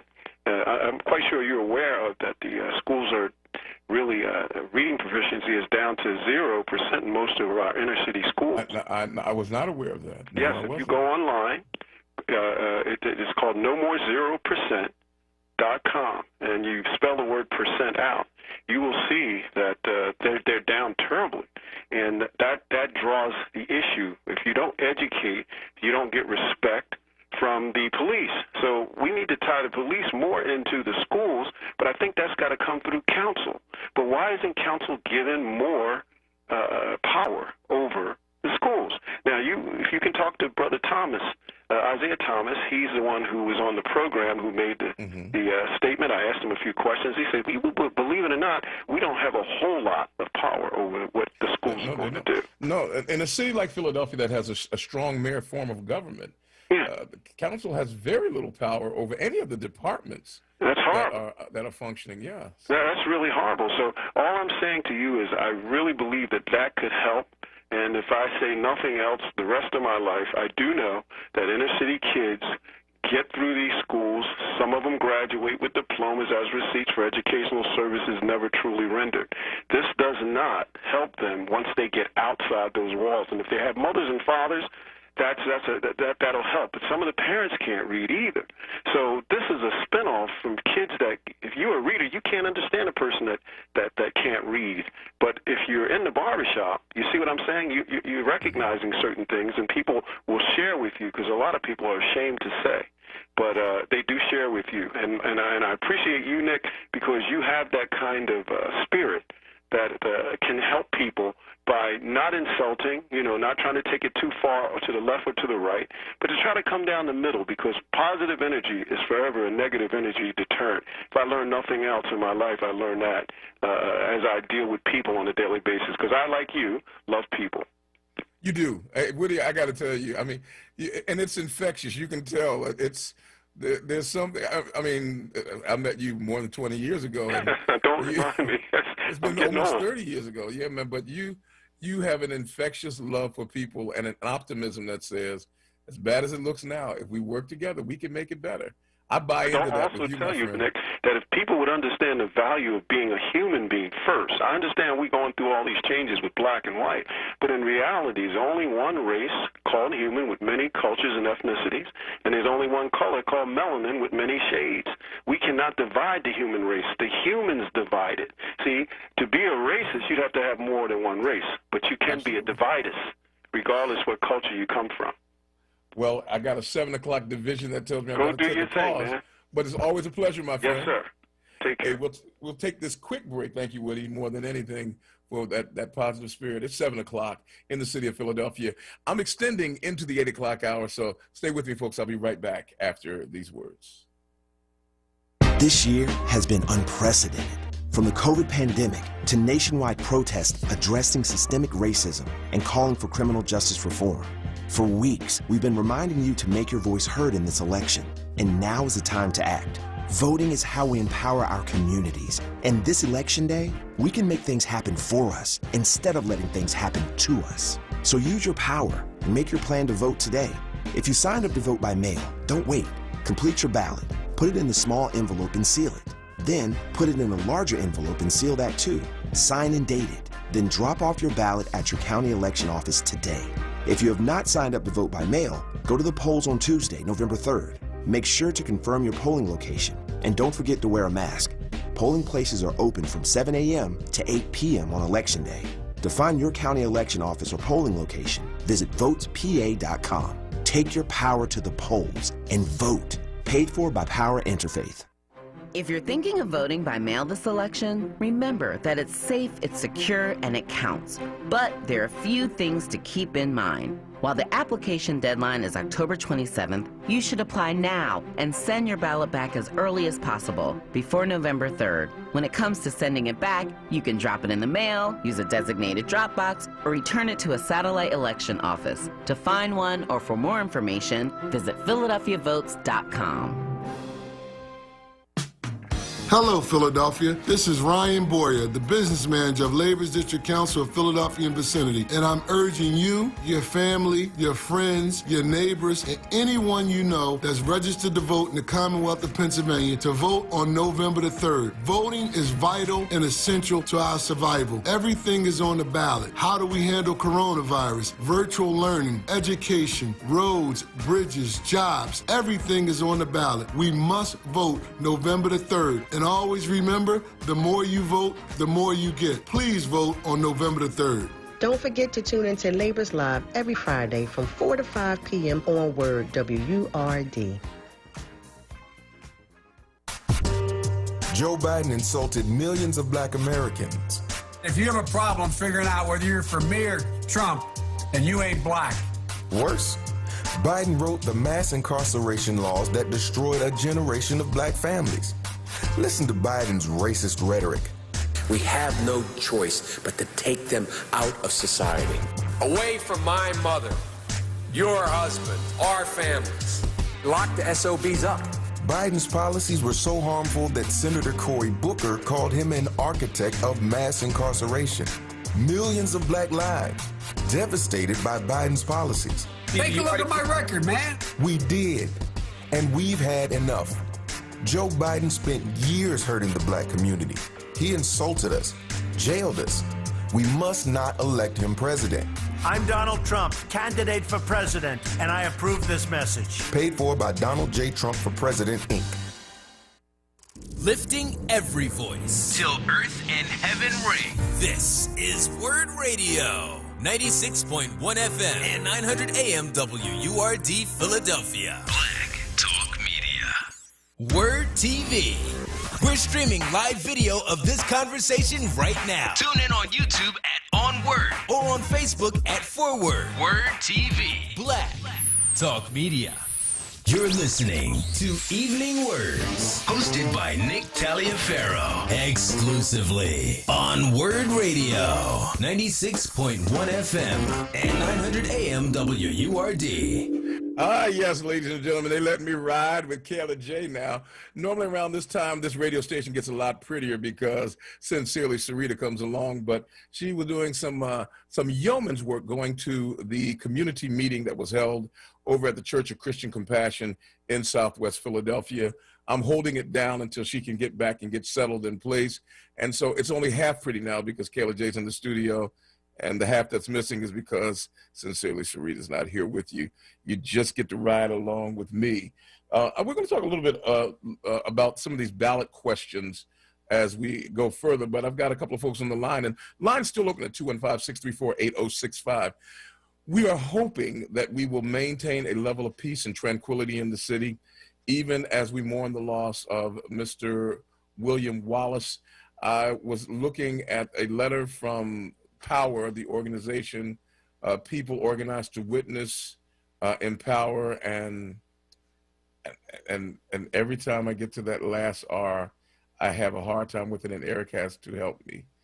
But their Live Free Committee that is co-chaired by our own Reverend Dr. Mark Kelly Tyler, he, along with Elder Melanie DuBose, put out a letter that that spoke about something that's on the ballot issue.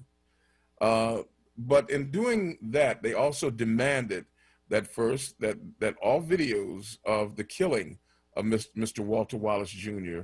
be shared, that the officers involved should be suspended immediately and ultimately terminated. I'm not sure how you do that without adjudicating them first. You want to, unfortunately, in a land of laws, you can't say like they say in some of these other countries that, you were arrested on Monday, tomorrow you will have a fair trial, and on the day after that you will be shot. I mean, you have to actually, you've got to let the investigation show you what's there. And also they demanded that Mayor Jim Kenney, Commissioner Daniel Outlaw, and District Attorney Larry Krasner take definitive action to implement longstanding recommendations to change how the city responds to people experiencing mental health crises. That is an absolute truth. There has to be a different way of dealing with people who are facing mental health issues and challenges, because when you call a person who uses a gun as their ultimate weapon or their ultimate tool of control and management, bad things are going to happen when people are not quite in their right minds. But the big thing is that they urge the carrying of the vote that would see an independent police oversight committee in the city of Philadelphia. As you might imagine, the Fraternal Order of Police does not want to see an independent police oversight commission. They think that the police can police themselves. But the Foxes have not been doing a very good job at guarding the hen house. And so it's time for something new to take place. We'll get back to the phone lines now. Harold in North Philadelphia, thank you for your call and welcome to this extended Good evening, Nick. How are you? I'm okay, Harold. How you doing, my friend? I'm coming along pretty good. Hey, Nick, I'm a little bit older than you are, but do you remember Abe Fortas? Abe Fortas. Was he Chief Justice? I know he's one of the. I know he's a Jewish Supreme Court justice. That's right. He was the last one to resign. Nick, have a nice evening. Well, thank you, man. Look, hey, folks, I'm feeling pretty good about myself. If you can pass the Harold test, you're doing all right. That's right. You're doing okay. I will lift my head a little higher and square my shoulders when I walk, sir. Thank you for that, man. Bye-bye. You got it. Tony in Northeast Philadelphia, thank you for calling and welcome to the program. Hey, how you doing, sir? Oh, man, look, anybody calls me sir, they mistake me for someone with class and breeding. I will accept it. I'm doing okay. How about you? Oh, man, I'm doing all right. I just want to say I really enjoy your show, and I admire your vocabulary. And, I just enjoy the topics that you have whenever you're on the air, and I'm glad that you're back. And I just wanted to speak my piece on what's going on in the city. I feel as though nobody should ever witness their son shot 14 times. That's heartrending. It's a shame that his mother had to experience that. I would never want anyone to be killed. But the police have been getting an extremely bad rap. We do have good police out here. Not everyone is bad. And I've watched the video multiple times, and you could see there was moments where the police actually were running from him, and he continued to stalk the officers around that car. And the mother was trying to stop her son. And all the people that stood around with their video cameras rolling, Instagram Live, Facebook Live, if you really didn't, they were laughing on some of those videos, making fun of the situation. If you really wanted to save someone's life, why did you allow that mother, who was smaller than her son, try to restrain him? Somebody could have stepped in. I think as a community, we could have tried to do something also to save him. And, I believe the police, 14 times, that could be looked as overkill. Yeah. So we could have done something better as a community. And I think, Well, you know why they did. You know why people did not intervene. They were scared. I understand, but sometimes we got to. There were people standing around that knew him. They were scared. Those were the scared ones. If there's somebody out there that, I'm sorry to cut you off. I apologize. No problem. No. It's okay. That's what I mean. We this is a dialogue. They were scared and they didn't think what was going to happen would happen. But they had the luxury of being in Switzerland. They were neutral. And then when the police officers shot him, then suddenly they said, "Oh, wait a minute, something should have happened so that this didn't come down like this." But they watched and watched and watched and did nothing until a crisis ensued, and then suddenly they knew everything that should have happened. And also, I gotta put out there, everybody's running around screaming "Black Lives Matter, Black Lives Matter" when someone is struck down by police. But with all the killings that we have within our community, with the people within our community killing each other, not once did I hear anybody scream "Black Lives Matter" during those moments. There's a difference though, and I think we have to be careful in parsing that difference. And that is this: when a black person, as a criminal act, kills another black person, it is heartrending, it is sickening, and it is sad. But the difference is this: that I have no control over the person who kills another person. That criminal act is something that I neither control nor I commission. But police officers are paid to be the maintainers of peace and law. I pay for their training and their uniform and the tools that they use to do their job, and they are reportable to me. A person who goes out and mugs somebody and beats them over the head, they don't report to me at all. They don't tell me what they're going to do, but police officers do. Therefore, when a police officer does something, it is my obligation and my duty to ask them why they did it. When Joe Schmo does it, it is my obligation to ask the police to go get him and arrest him and make him pay for why he did it. Two completely different scenarios. What say you, Tony? No, you know what? I do agree. I respect your viewpoint, and I just want to say thank you for letting me speak my piece. Hey, man, pleasure's all mine, and be safe tonight, my friend. Absolutely. I am hoping, thank you, man. I'm hoping that we are going to have a safe night tonight, because, you know, it appears that Sarita is back. Now, is Sarita back early? Kayla J, tell me what Nick is supposed to do. Sarita is on the line to give you a woman on the ground report at what's happening live there at Cobbs Creek. I heard what you just said, Kayla. Stay your rusty hind parts in that chair. I got you, and I'm so glad that she's there. Sarita is on the line. She was attending that community meeting at the Church of Christian Compassion. Sarita, thank you so much for your dutiful extra work that you put in. Tell me what you've seen, tell me what you've heard, and tell me what you think. Yeah, thank you so much, Nick, for holding it down, that Not a problem. until I get back. But yes, so I am here at the church, and it's actually still in progress. We've seen quite a few speakers at this point. Mayor Jim Kinney, Commissioner Outlaw, we had council member Jamie Gauthier, and then we also had Senator Anthony Williams, as well as Congressman Dwight Evans, all who spoke, not necessarily in that order. The line to get into the community meeting was literally out the door and around the corner. Wow. So it was very clear that the community showed up and wanted, has a real desire to know what happened, what's going on, what's developing, but also, primarily it seems for the family, to really just show their support for the family. The actual program itself has been a roller coaster, honestly, and seeing the reactions and emotions from the community members that were present, at least and able to get into the building. Everyone I've seen so far have been wearing masks, and they're doing their best to practice social distancing. But it's been a roller coaster. The family has been present for most of the program, at least up until this point, and it started around 6:15-ish.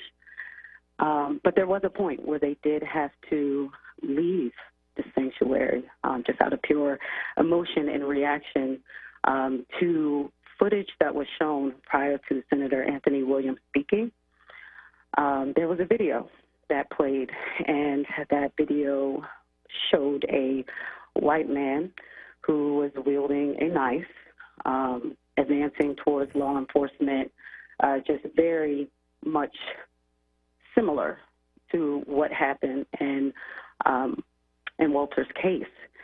And in that video, the officer is able to, at some point at least, either release a taser or fire a shot. There was a lot of emotion happening in the room, quite honestly, and so it was a lot to even take in. But the white man fell to the ground. Law enforcement came as backup, and the video then faded. The silence and also the wails, just the outpour of emotion that filled the room was just staggering. I mean, it really could stop you in your tracks, and it was at that point that the family had to step out. I think it seemed to be a bit much, and an apology later had to be issued after Senator Williams' remarks, just to the family and to what I think many interpreted as re-traumatization by way of that video being played. And there were some folks in the audience that were vocal about their displeasure of that video played, and so was there's there been a a lot. point? I know the ostensible point, which is to say that the treatment that black people get is beneath the treatment that white people normally get. Right. But I guess nobody thought of how that might trigger emotions and trauma in people who are still trying to swallow the pain of what they've had to take.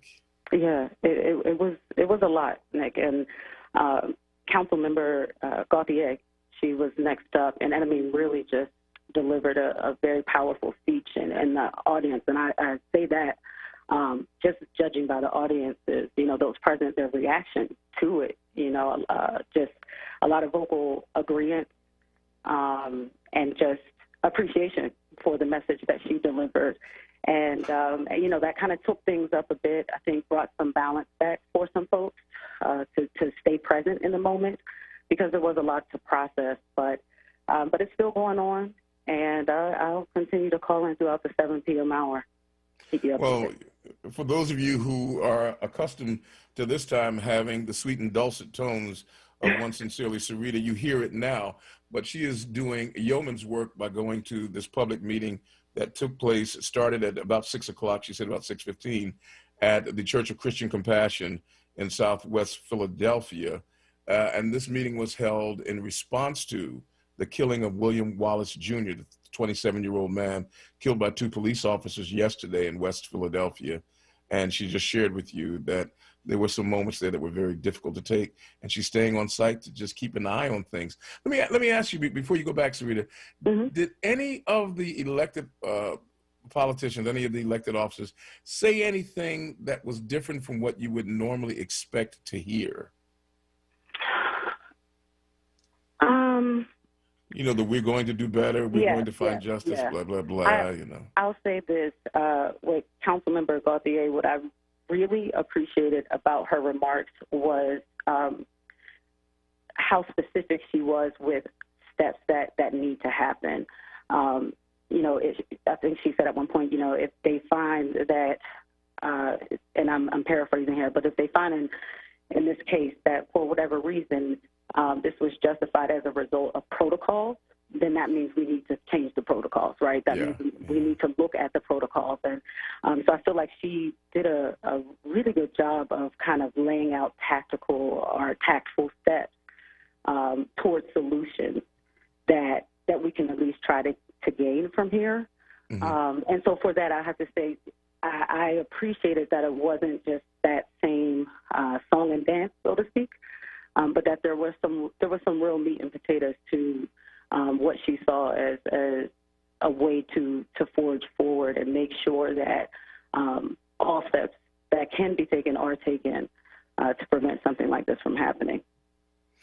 Well, we know that there's a lot going on there, a lot still to hear and to participate in. We appreciate the fact that you kind of caught us up on it. I wish I could have been there, but hearing it from you makes me feel that I got as close as I possibly could, and we'll be holding the fort down. Thanks so much for doing the extra work for us and keeping us in touch with the community. Absolutely. Teamwork makes the dream work, so we get all the time. Feels like old times. And I'll be sure to call back in with the next update. You got it. She's sincerely Sarita. I'm some guy named Nick. It's 21 minutes after the hour of 7 o'clock, and if my memory serves me well, Kayla, do we take a break right about this time? I think we do. I could be wrong. I've been wrong before. And normally when I am, people tell me. And I imagine that'll happen again in a few. I'll give you the phone line number so that if you'd like to share your thoughts, you can do so. 215-634-8065 is the number. Did I hear you there, Kayla? Yeah, I'm here. I was just wondering, because I'm so used to taking a break at this time. Of course it's time for a break. I'm being beat up by two. They're not worse than being beat up by stereo producers. See, that's the kind of luck I run. All right, folks, 22 minutes after the hour of 7 o'clock. You're listening strong to WURD. Just heard from Sincerely Sarita, those of you who are accustomed to catching up with her at this time. She'll be coming along, but she was attending a public meeting on behalf of the station to keep us filled in on what's going on out in West Philadelphia. You'll be hearing from her again real soon. But first, these words. This is not a fad for us. We will not resume our regular programming when things die down. We're not black to help our bottom line or because it's politically correct. We're not joining a fight. This has been our fight, our message, our people. Black lives have always mattered here.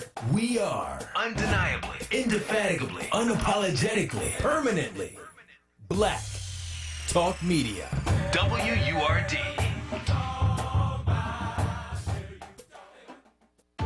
4 years ago, Donald Trump asked Black America a simple question. Asked us, what do you have to lose? What do you have to lose? Since then, we've seen a rise in racial violence and white supremacy, an increase in poverty. You're living in poverty. Your schools are no good. You have no jobs. While giving tax cuts to the rich. 200,000 dead from COVID, 1 in 5 are Black. We've lost our jobs, our businesses, our dignity, and even our lives. And he, Trump, dares to ask, what the hell do you have to lose? What the hell do you have to lose? Well, Mr. President, damn near everything.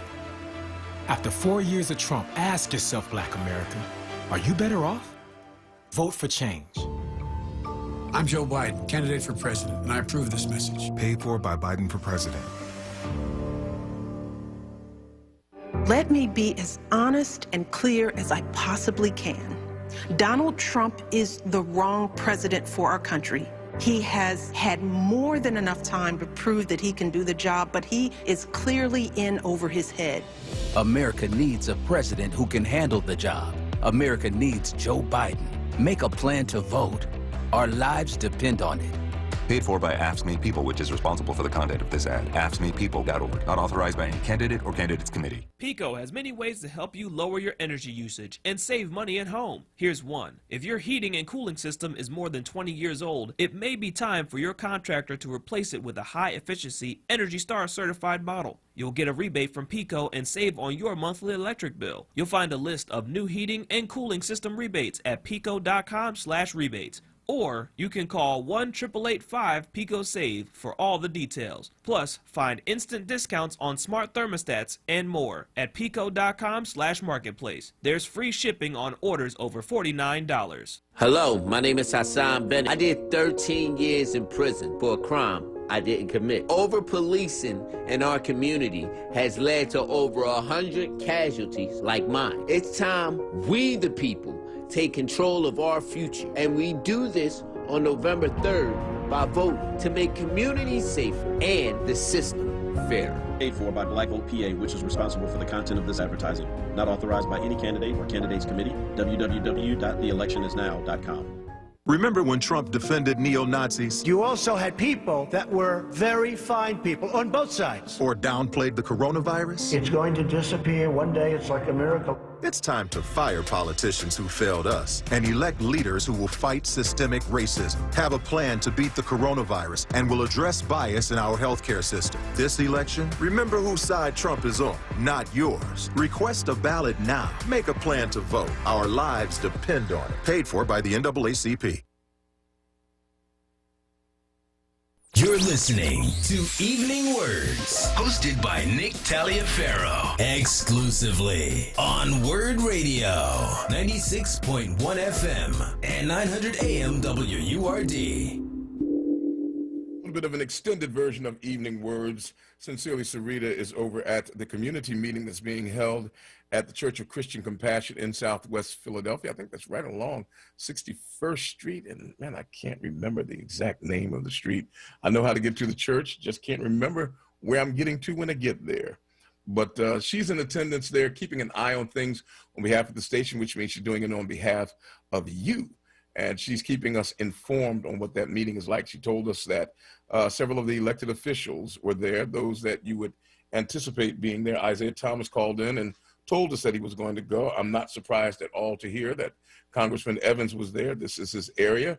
He tends to make things when they are important. That's where the people are. You will typically find him there. And then there were others. She also mentioned to us that someone thought it was a good idea to play a video of a white individual who was wielding a knife coming at police officers, and the police officers somehow found a way to disarm the person and arrest him without loss of life. And this appeared to be traumatic and troubling to the family of Walter Wallace Jr., who died after being shot. And now I'm hearing 14 times that I can't understand the police officers shooting that often. These are things that will come out in the wash. I'm not sure what has happened.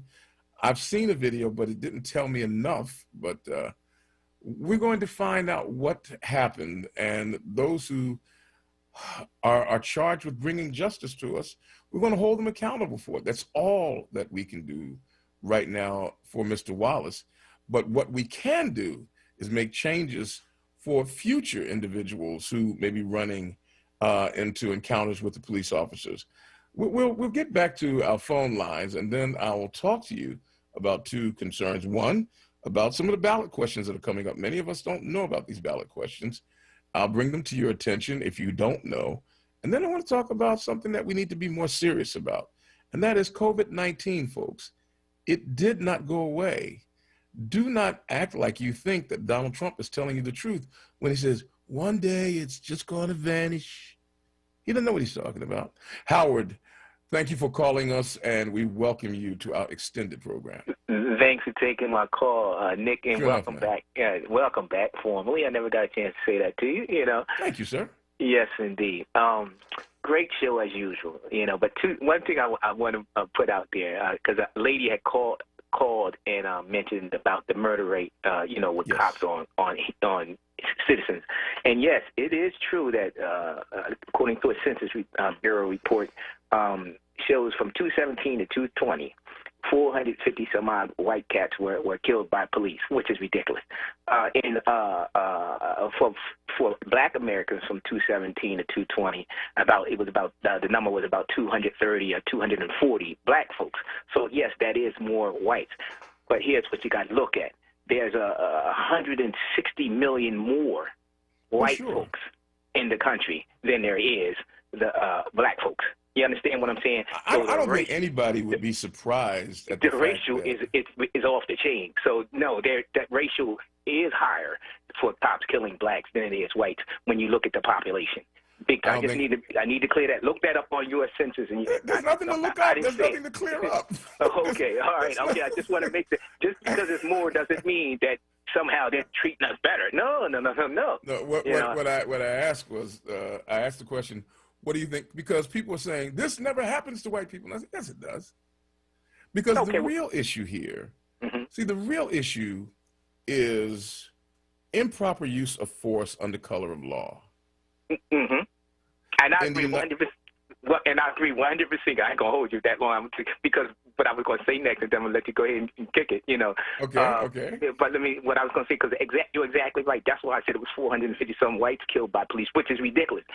I'm down with this saying defund the police, which doesn't mean get rid of the police, but you got to make changes and invest that money in the community and keep the force. But you got to make changes there big time and improve the community. You know what I'm saying? And this is what happened. That's what I'm saying, because that was a call. They needed responders who can deal with a mental patient. They didn't have. No question. You understand? I'm gonna let you go. Thanks a lot. Great show again. All right. Have a good day. It's a pleasure to have you. Thanks so much, Howard. I appreciate it. Yeah. I mean, look, I think anybody would stipulate that in America, Black people are more likely to be mistreated by people in power than white people. That is a fact of life in a society that where racism is just a way of life. We recognize that. And you see, racism doesn't need people to wake up and to be pressing their hooded robes in order for it to exist. In the United States of America, racism can simply exist on its own steam. Its own momentum can carry it. Years and years of the unfair distribution of wealth and power that has gone to one class of people will allow racism to just roll inexorably forward.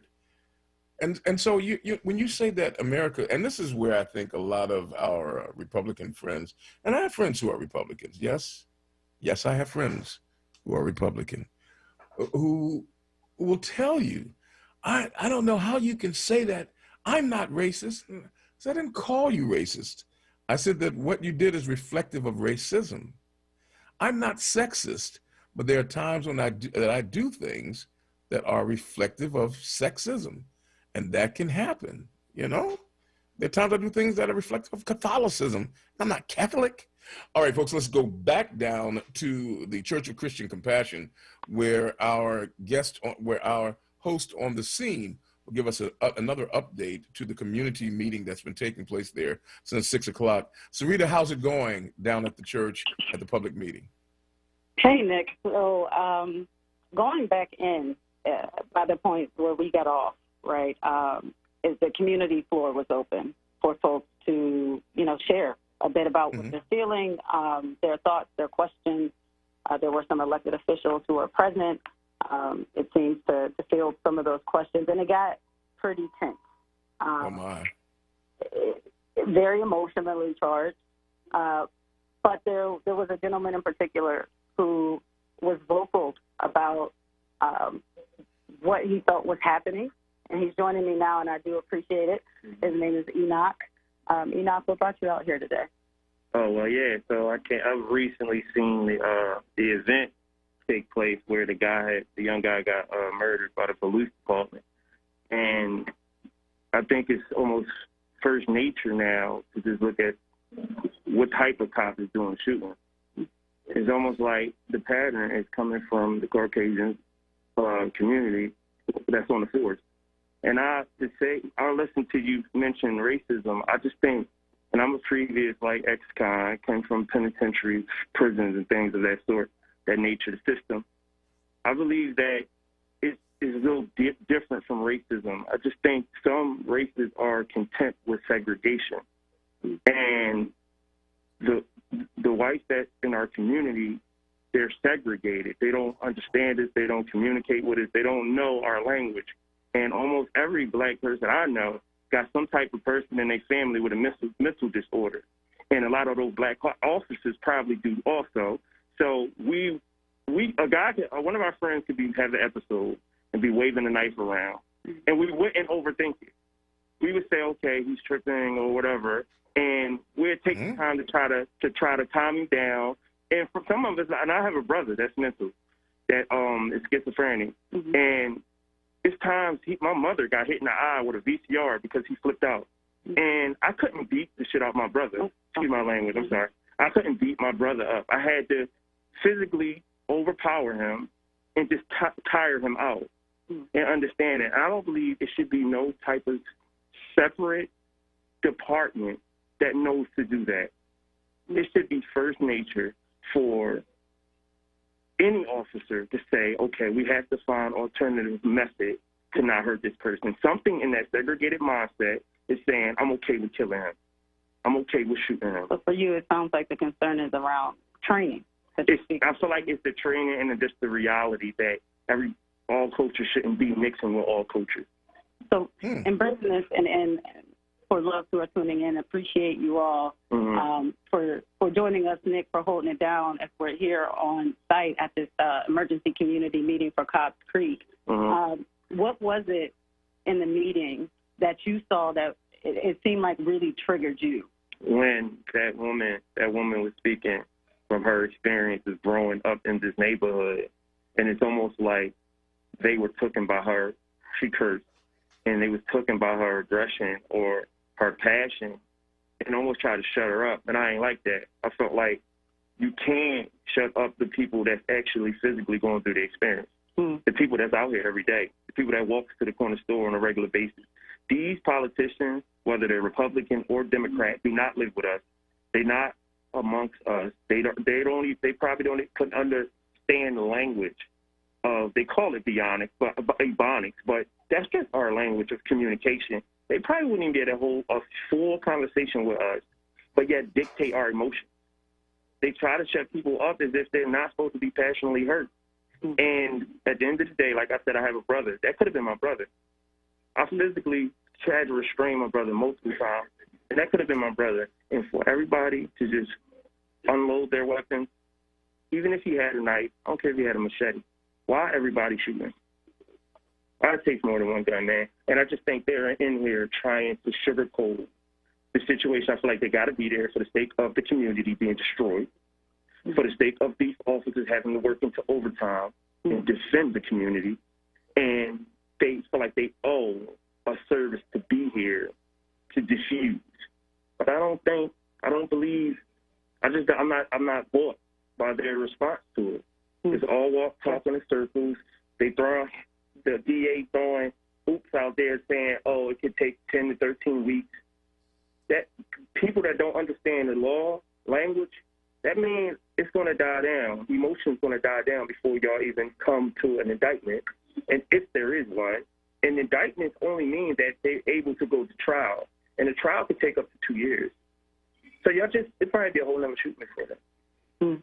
So I want to just take a moment and thank you for your time and ask you to stand by here. But Nick. Yes. So there's a lot I feel like that was shared there, but I wanted to make sure while we have Enoch, if there were any questions that you have for him.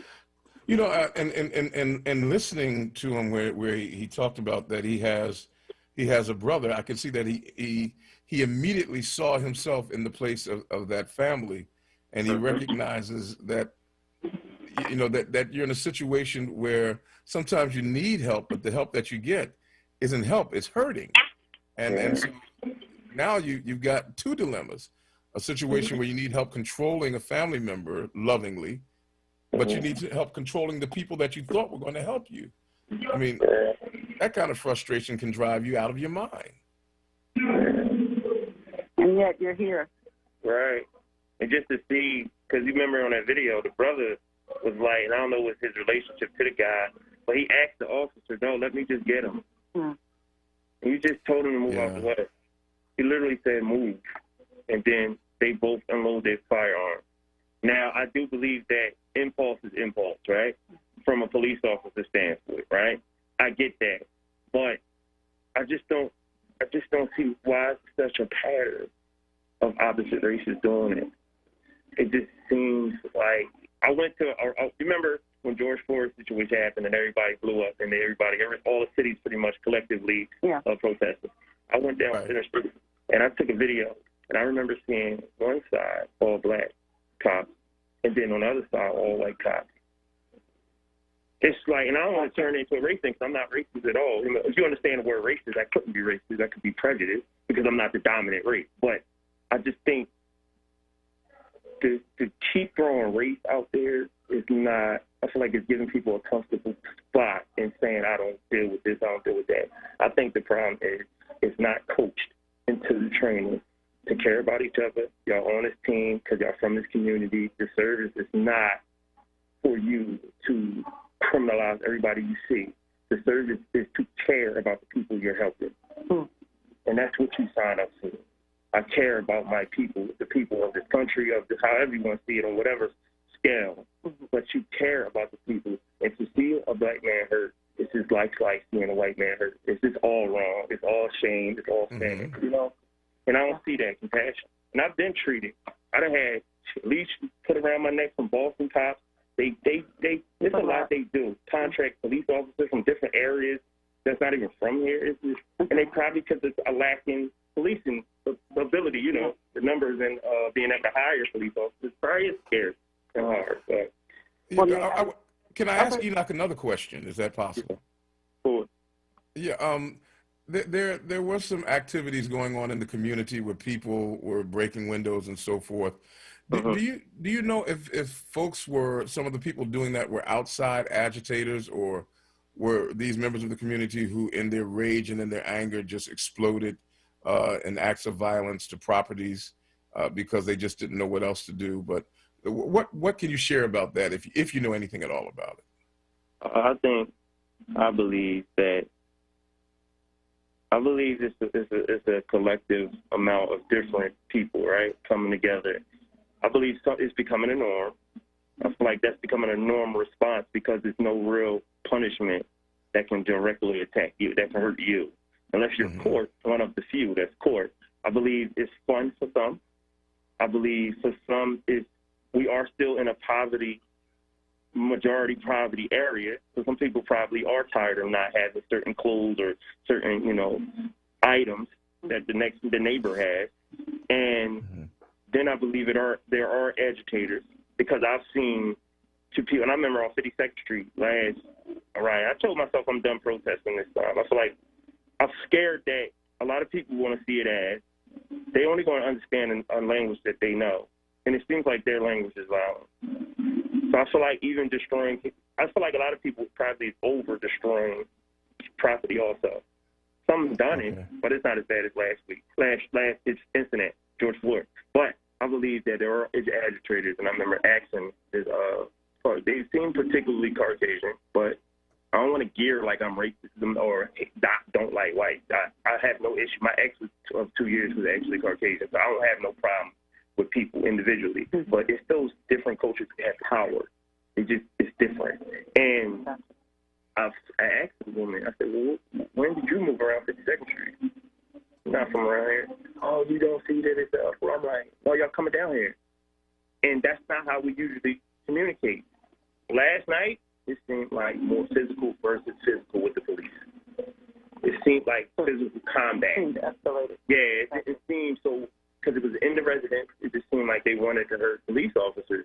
Because police officers, it's starting to look like a war. You keep getting away with killing people with no punishment. Eventually, people want to really, I had to go pick up my daughters and see their perspective on it. I got 2 daughters, 16 and 12. I had to see that live on 57th Street. I had to see their perspectives on it, hear them out, and then pass my judgment as a father. And we still need the police. That's a weird conversation. Yeah. So you want them to call on them, you know what I mean? Yeah. No, Enoch, listen, thank you so much for taking the time to speak with us. And, Nick, it's I don't take you, Enoch, mentioning this feeling, this sense of war, because in her remarks at the community meeting, Commissioner Outlaw spoke a bit to the fact that the police are not at war with the community.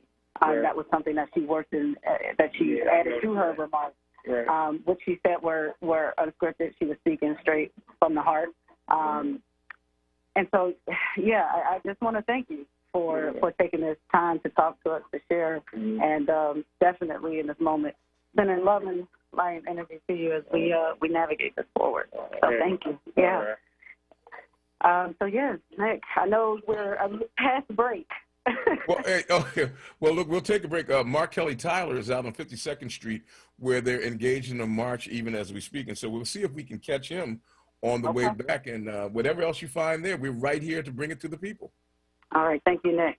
You got it. She's sincerely Sarita, and she's sincerely engaged with the people down at the public meeting that's being held at the Church of Christian Compassion, where the pastor is Lonnie Herndon. Mark Kelly Tyler is at a march that's taking place on 52nd Street, even as we speak. We'll see if we can ring him up and get him before you. You're listening to WURD.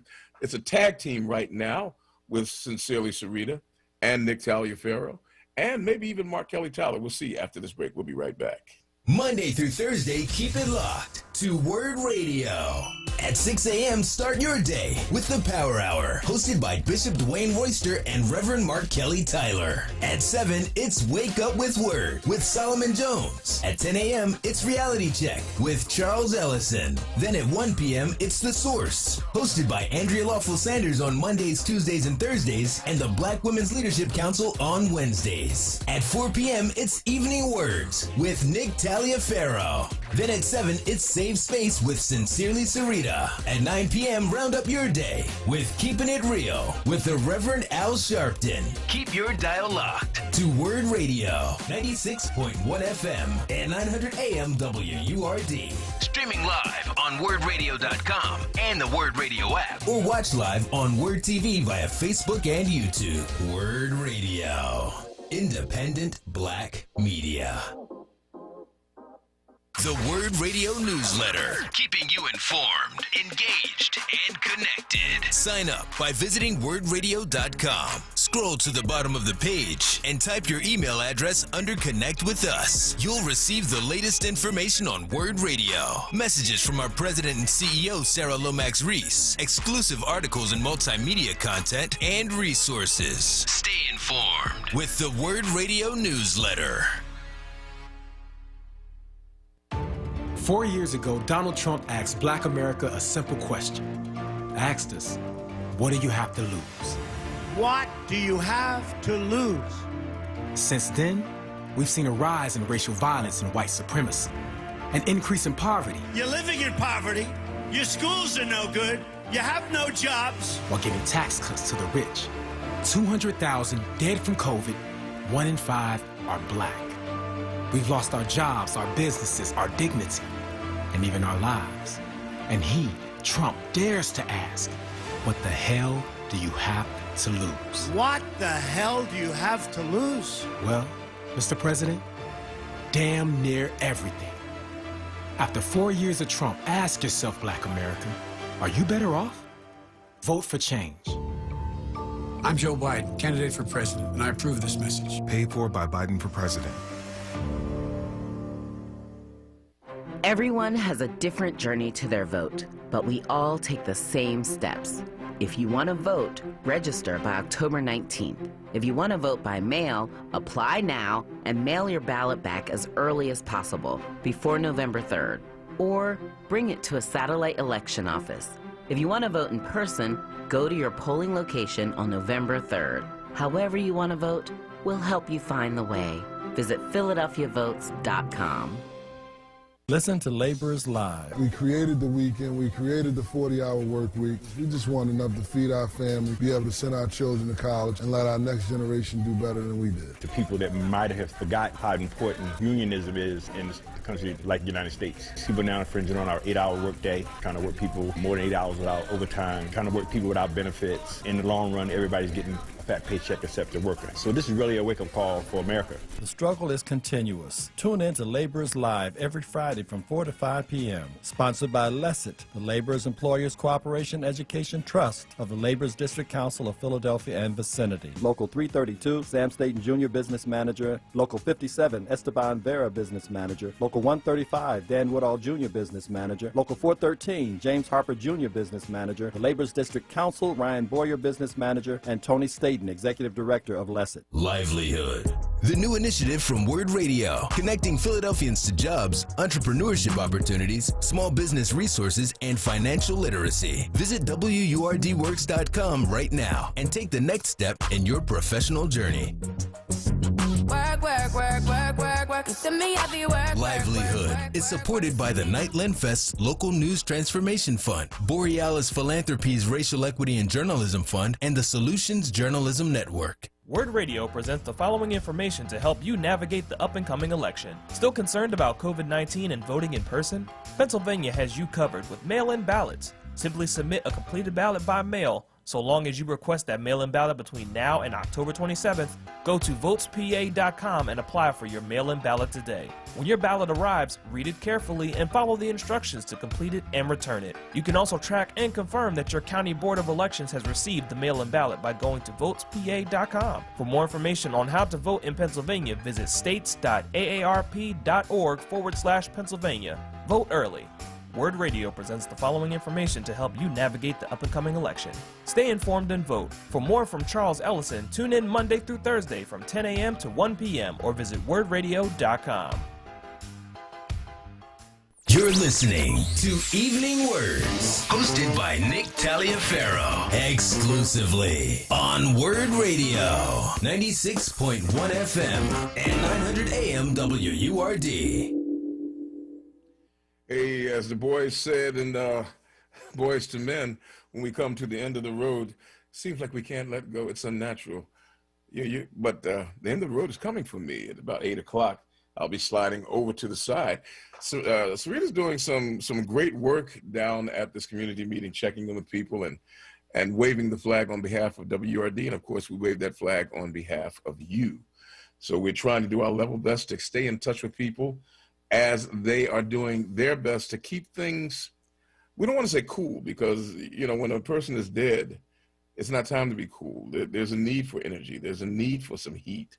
There's a need for, there's a need to react in a way that allows folks to understand the passion behind the sense of outrage and injustice that's felt. But we want to make sure that we use that energy and that passion in a way that benefits us, that uplifts us, that builds up, that, let me use a church word, that edifies rather than that destroys. There are people who will go out and break glass at a drugstore, and tomorrow their grandmother won't have any place to go to get her insulin. You see, now that doesn't help. That doesn't build up.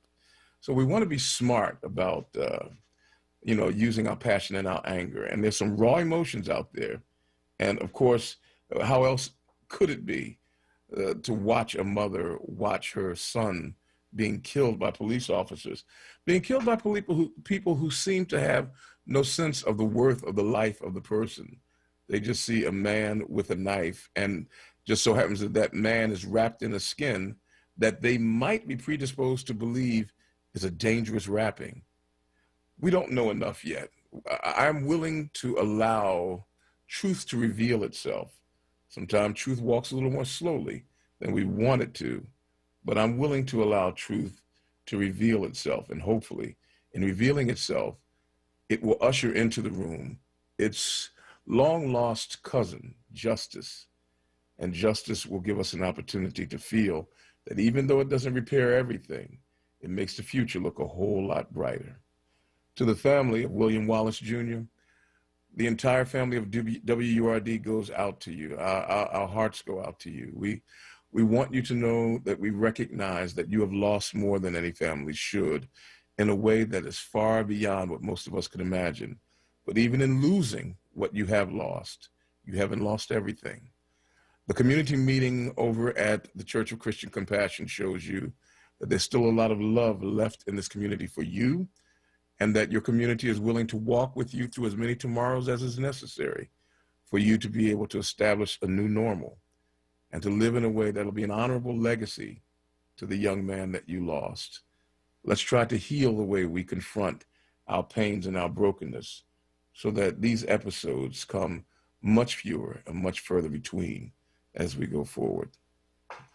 In sharing with you before we get to the top of the hour, the 4 ballot questions, we can talk about them at a later time this week because I'll be bringing on Councilman Kenyatta Johnson. And I want to say Councilman Johnson is being persecuted by the government. It is the most ridiculous thing that I've ever seen. And I'm hoping that when he comes on, we'll be able to touch on it. But let me tell you, we'll be talking about the ballot questions and about what he's going through as well. But the first one is a call to end unconstitutional stop and frisk through an amendment. And that's something that needs to be done ever since Mayor Kinney kind of reneged on his promise to end stop and frisk. And the second ballot question is a question to create an office for the victim's advocate. That is an advocate whose task it is to serve as an ombudsman for people who are victimized by violence in Philly. The third question is to establish a Citizens Police Oversight Commission. Hallelujah. That needs to be done. And the last one is a capital municipal bond that will be issued.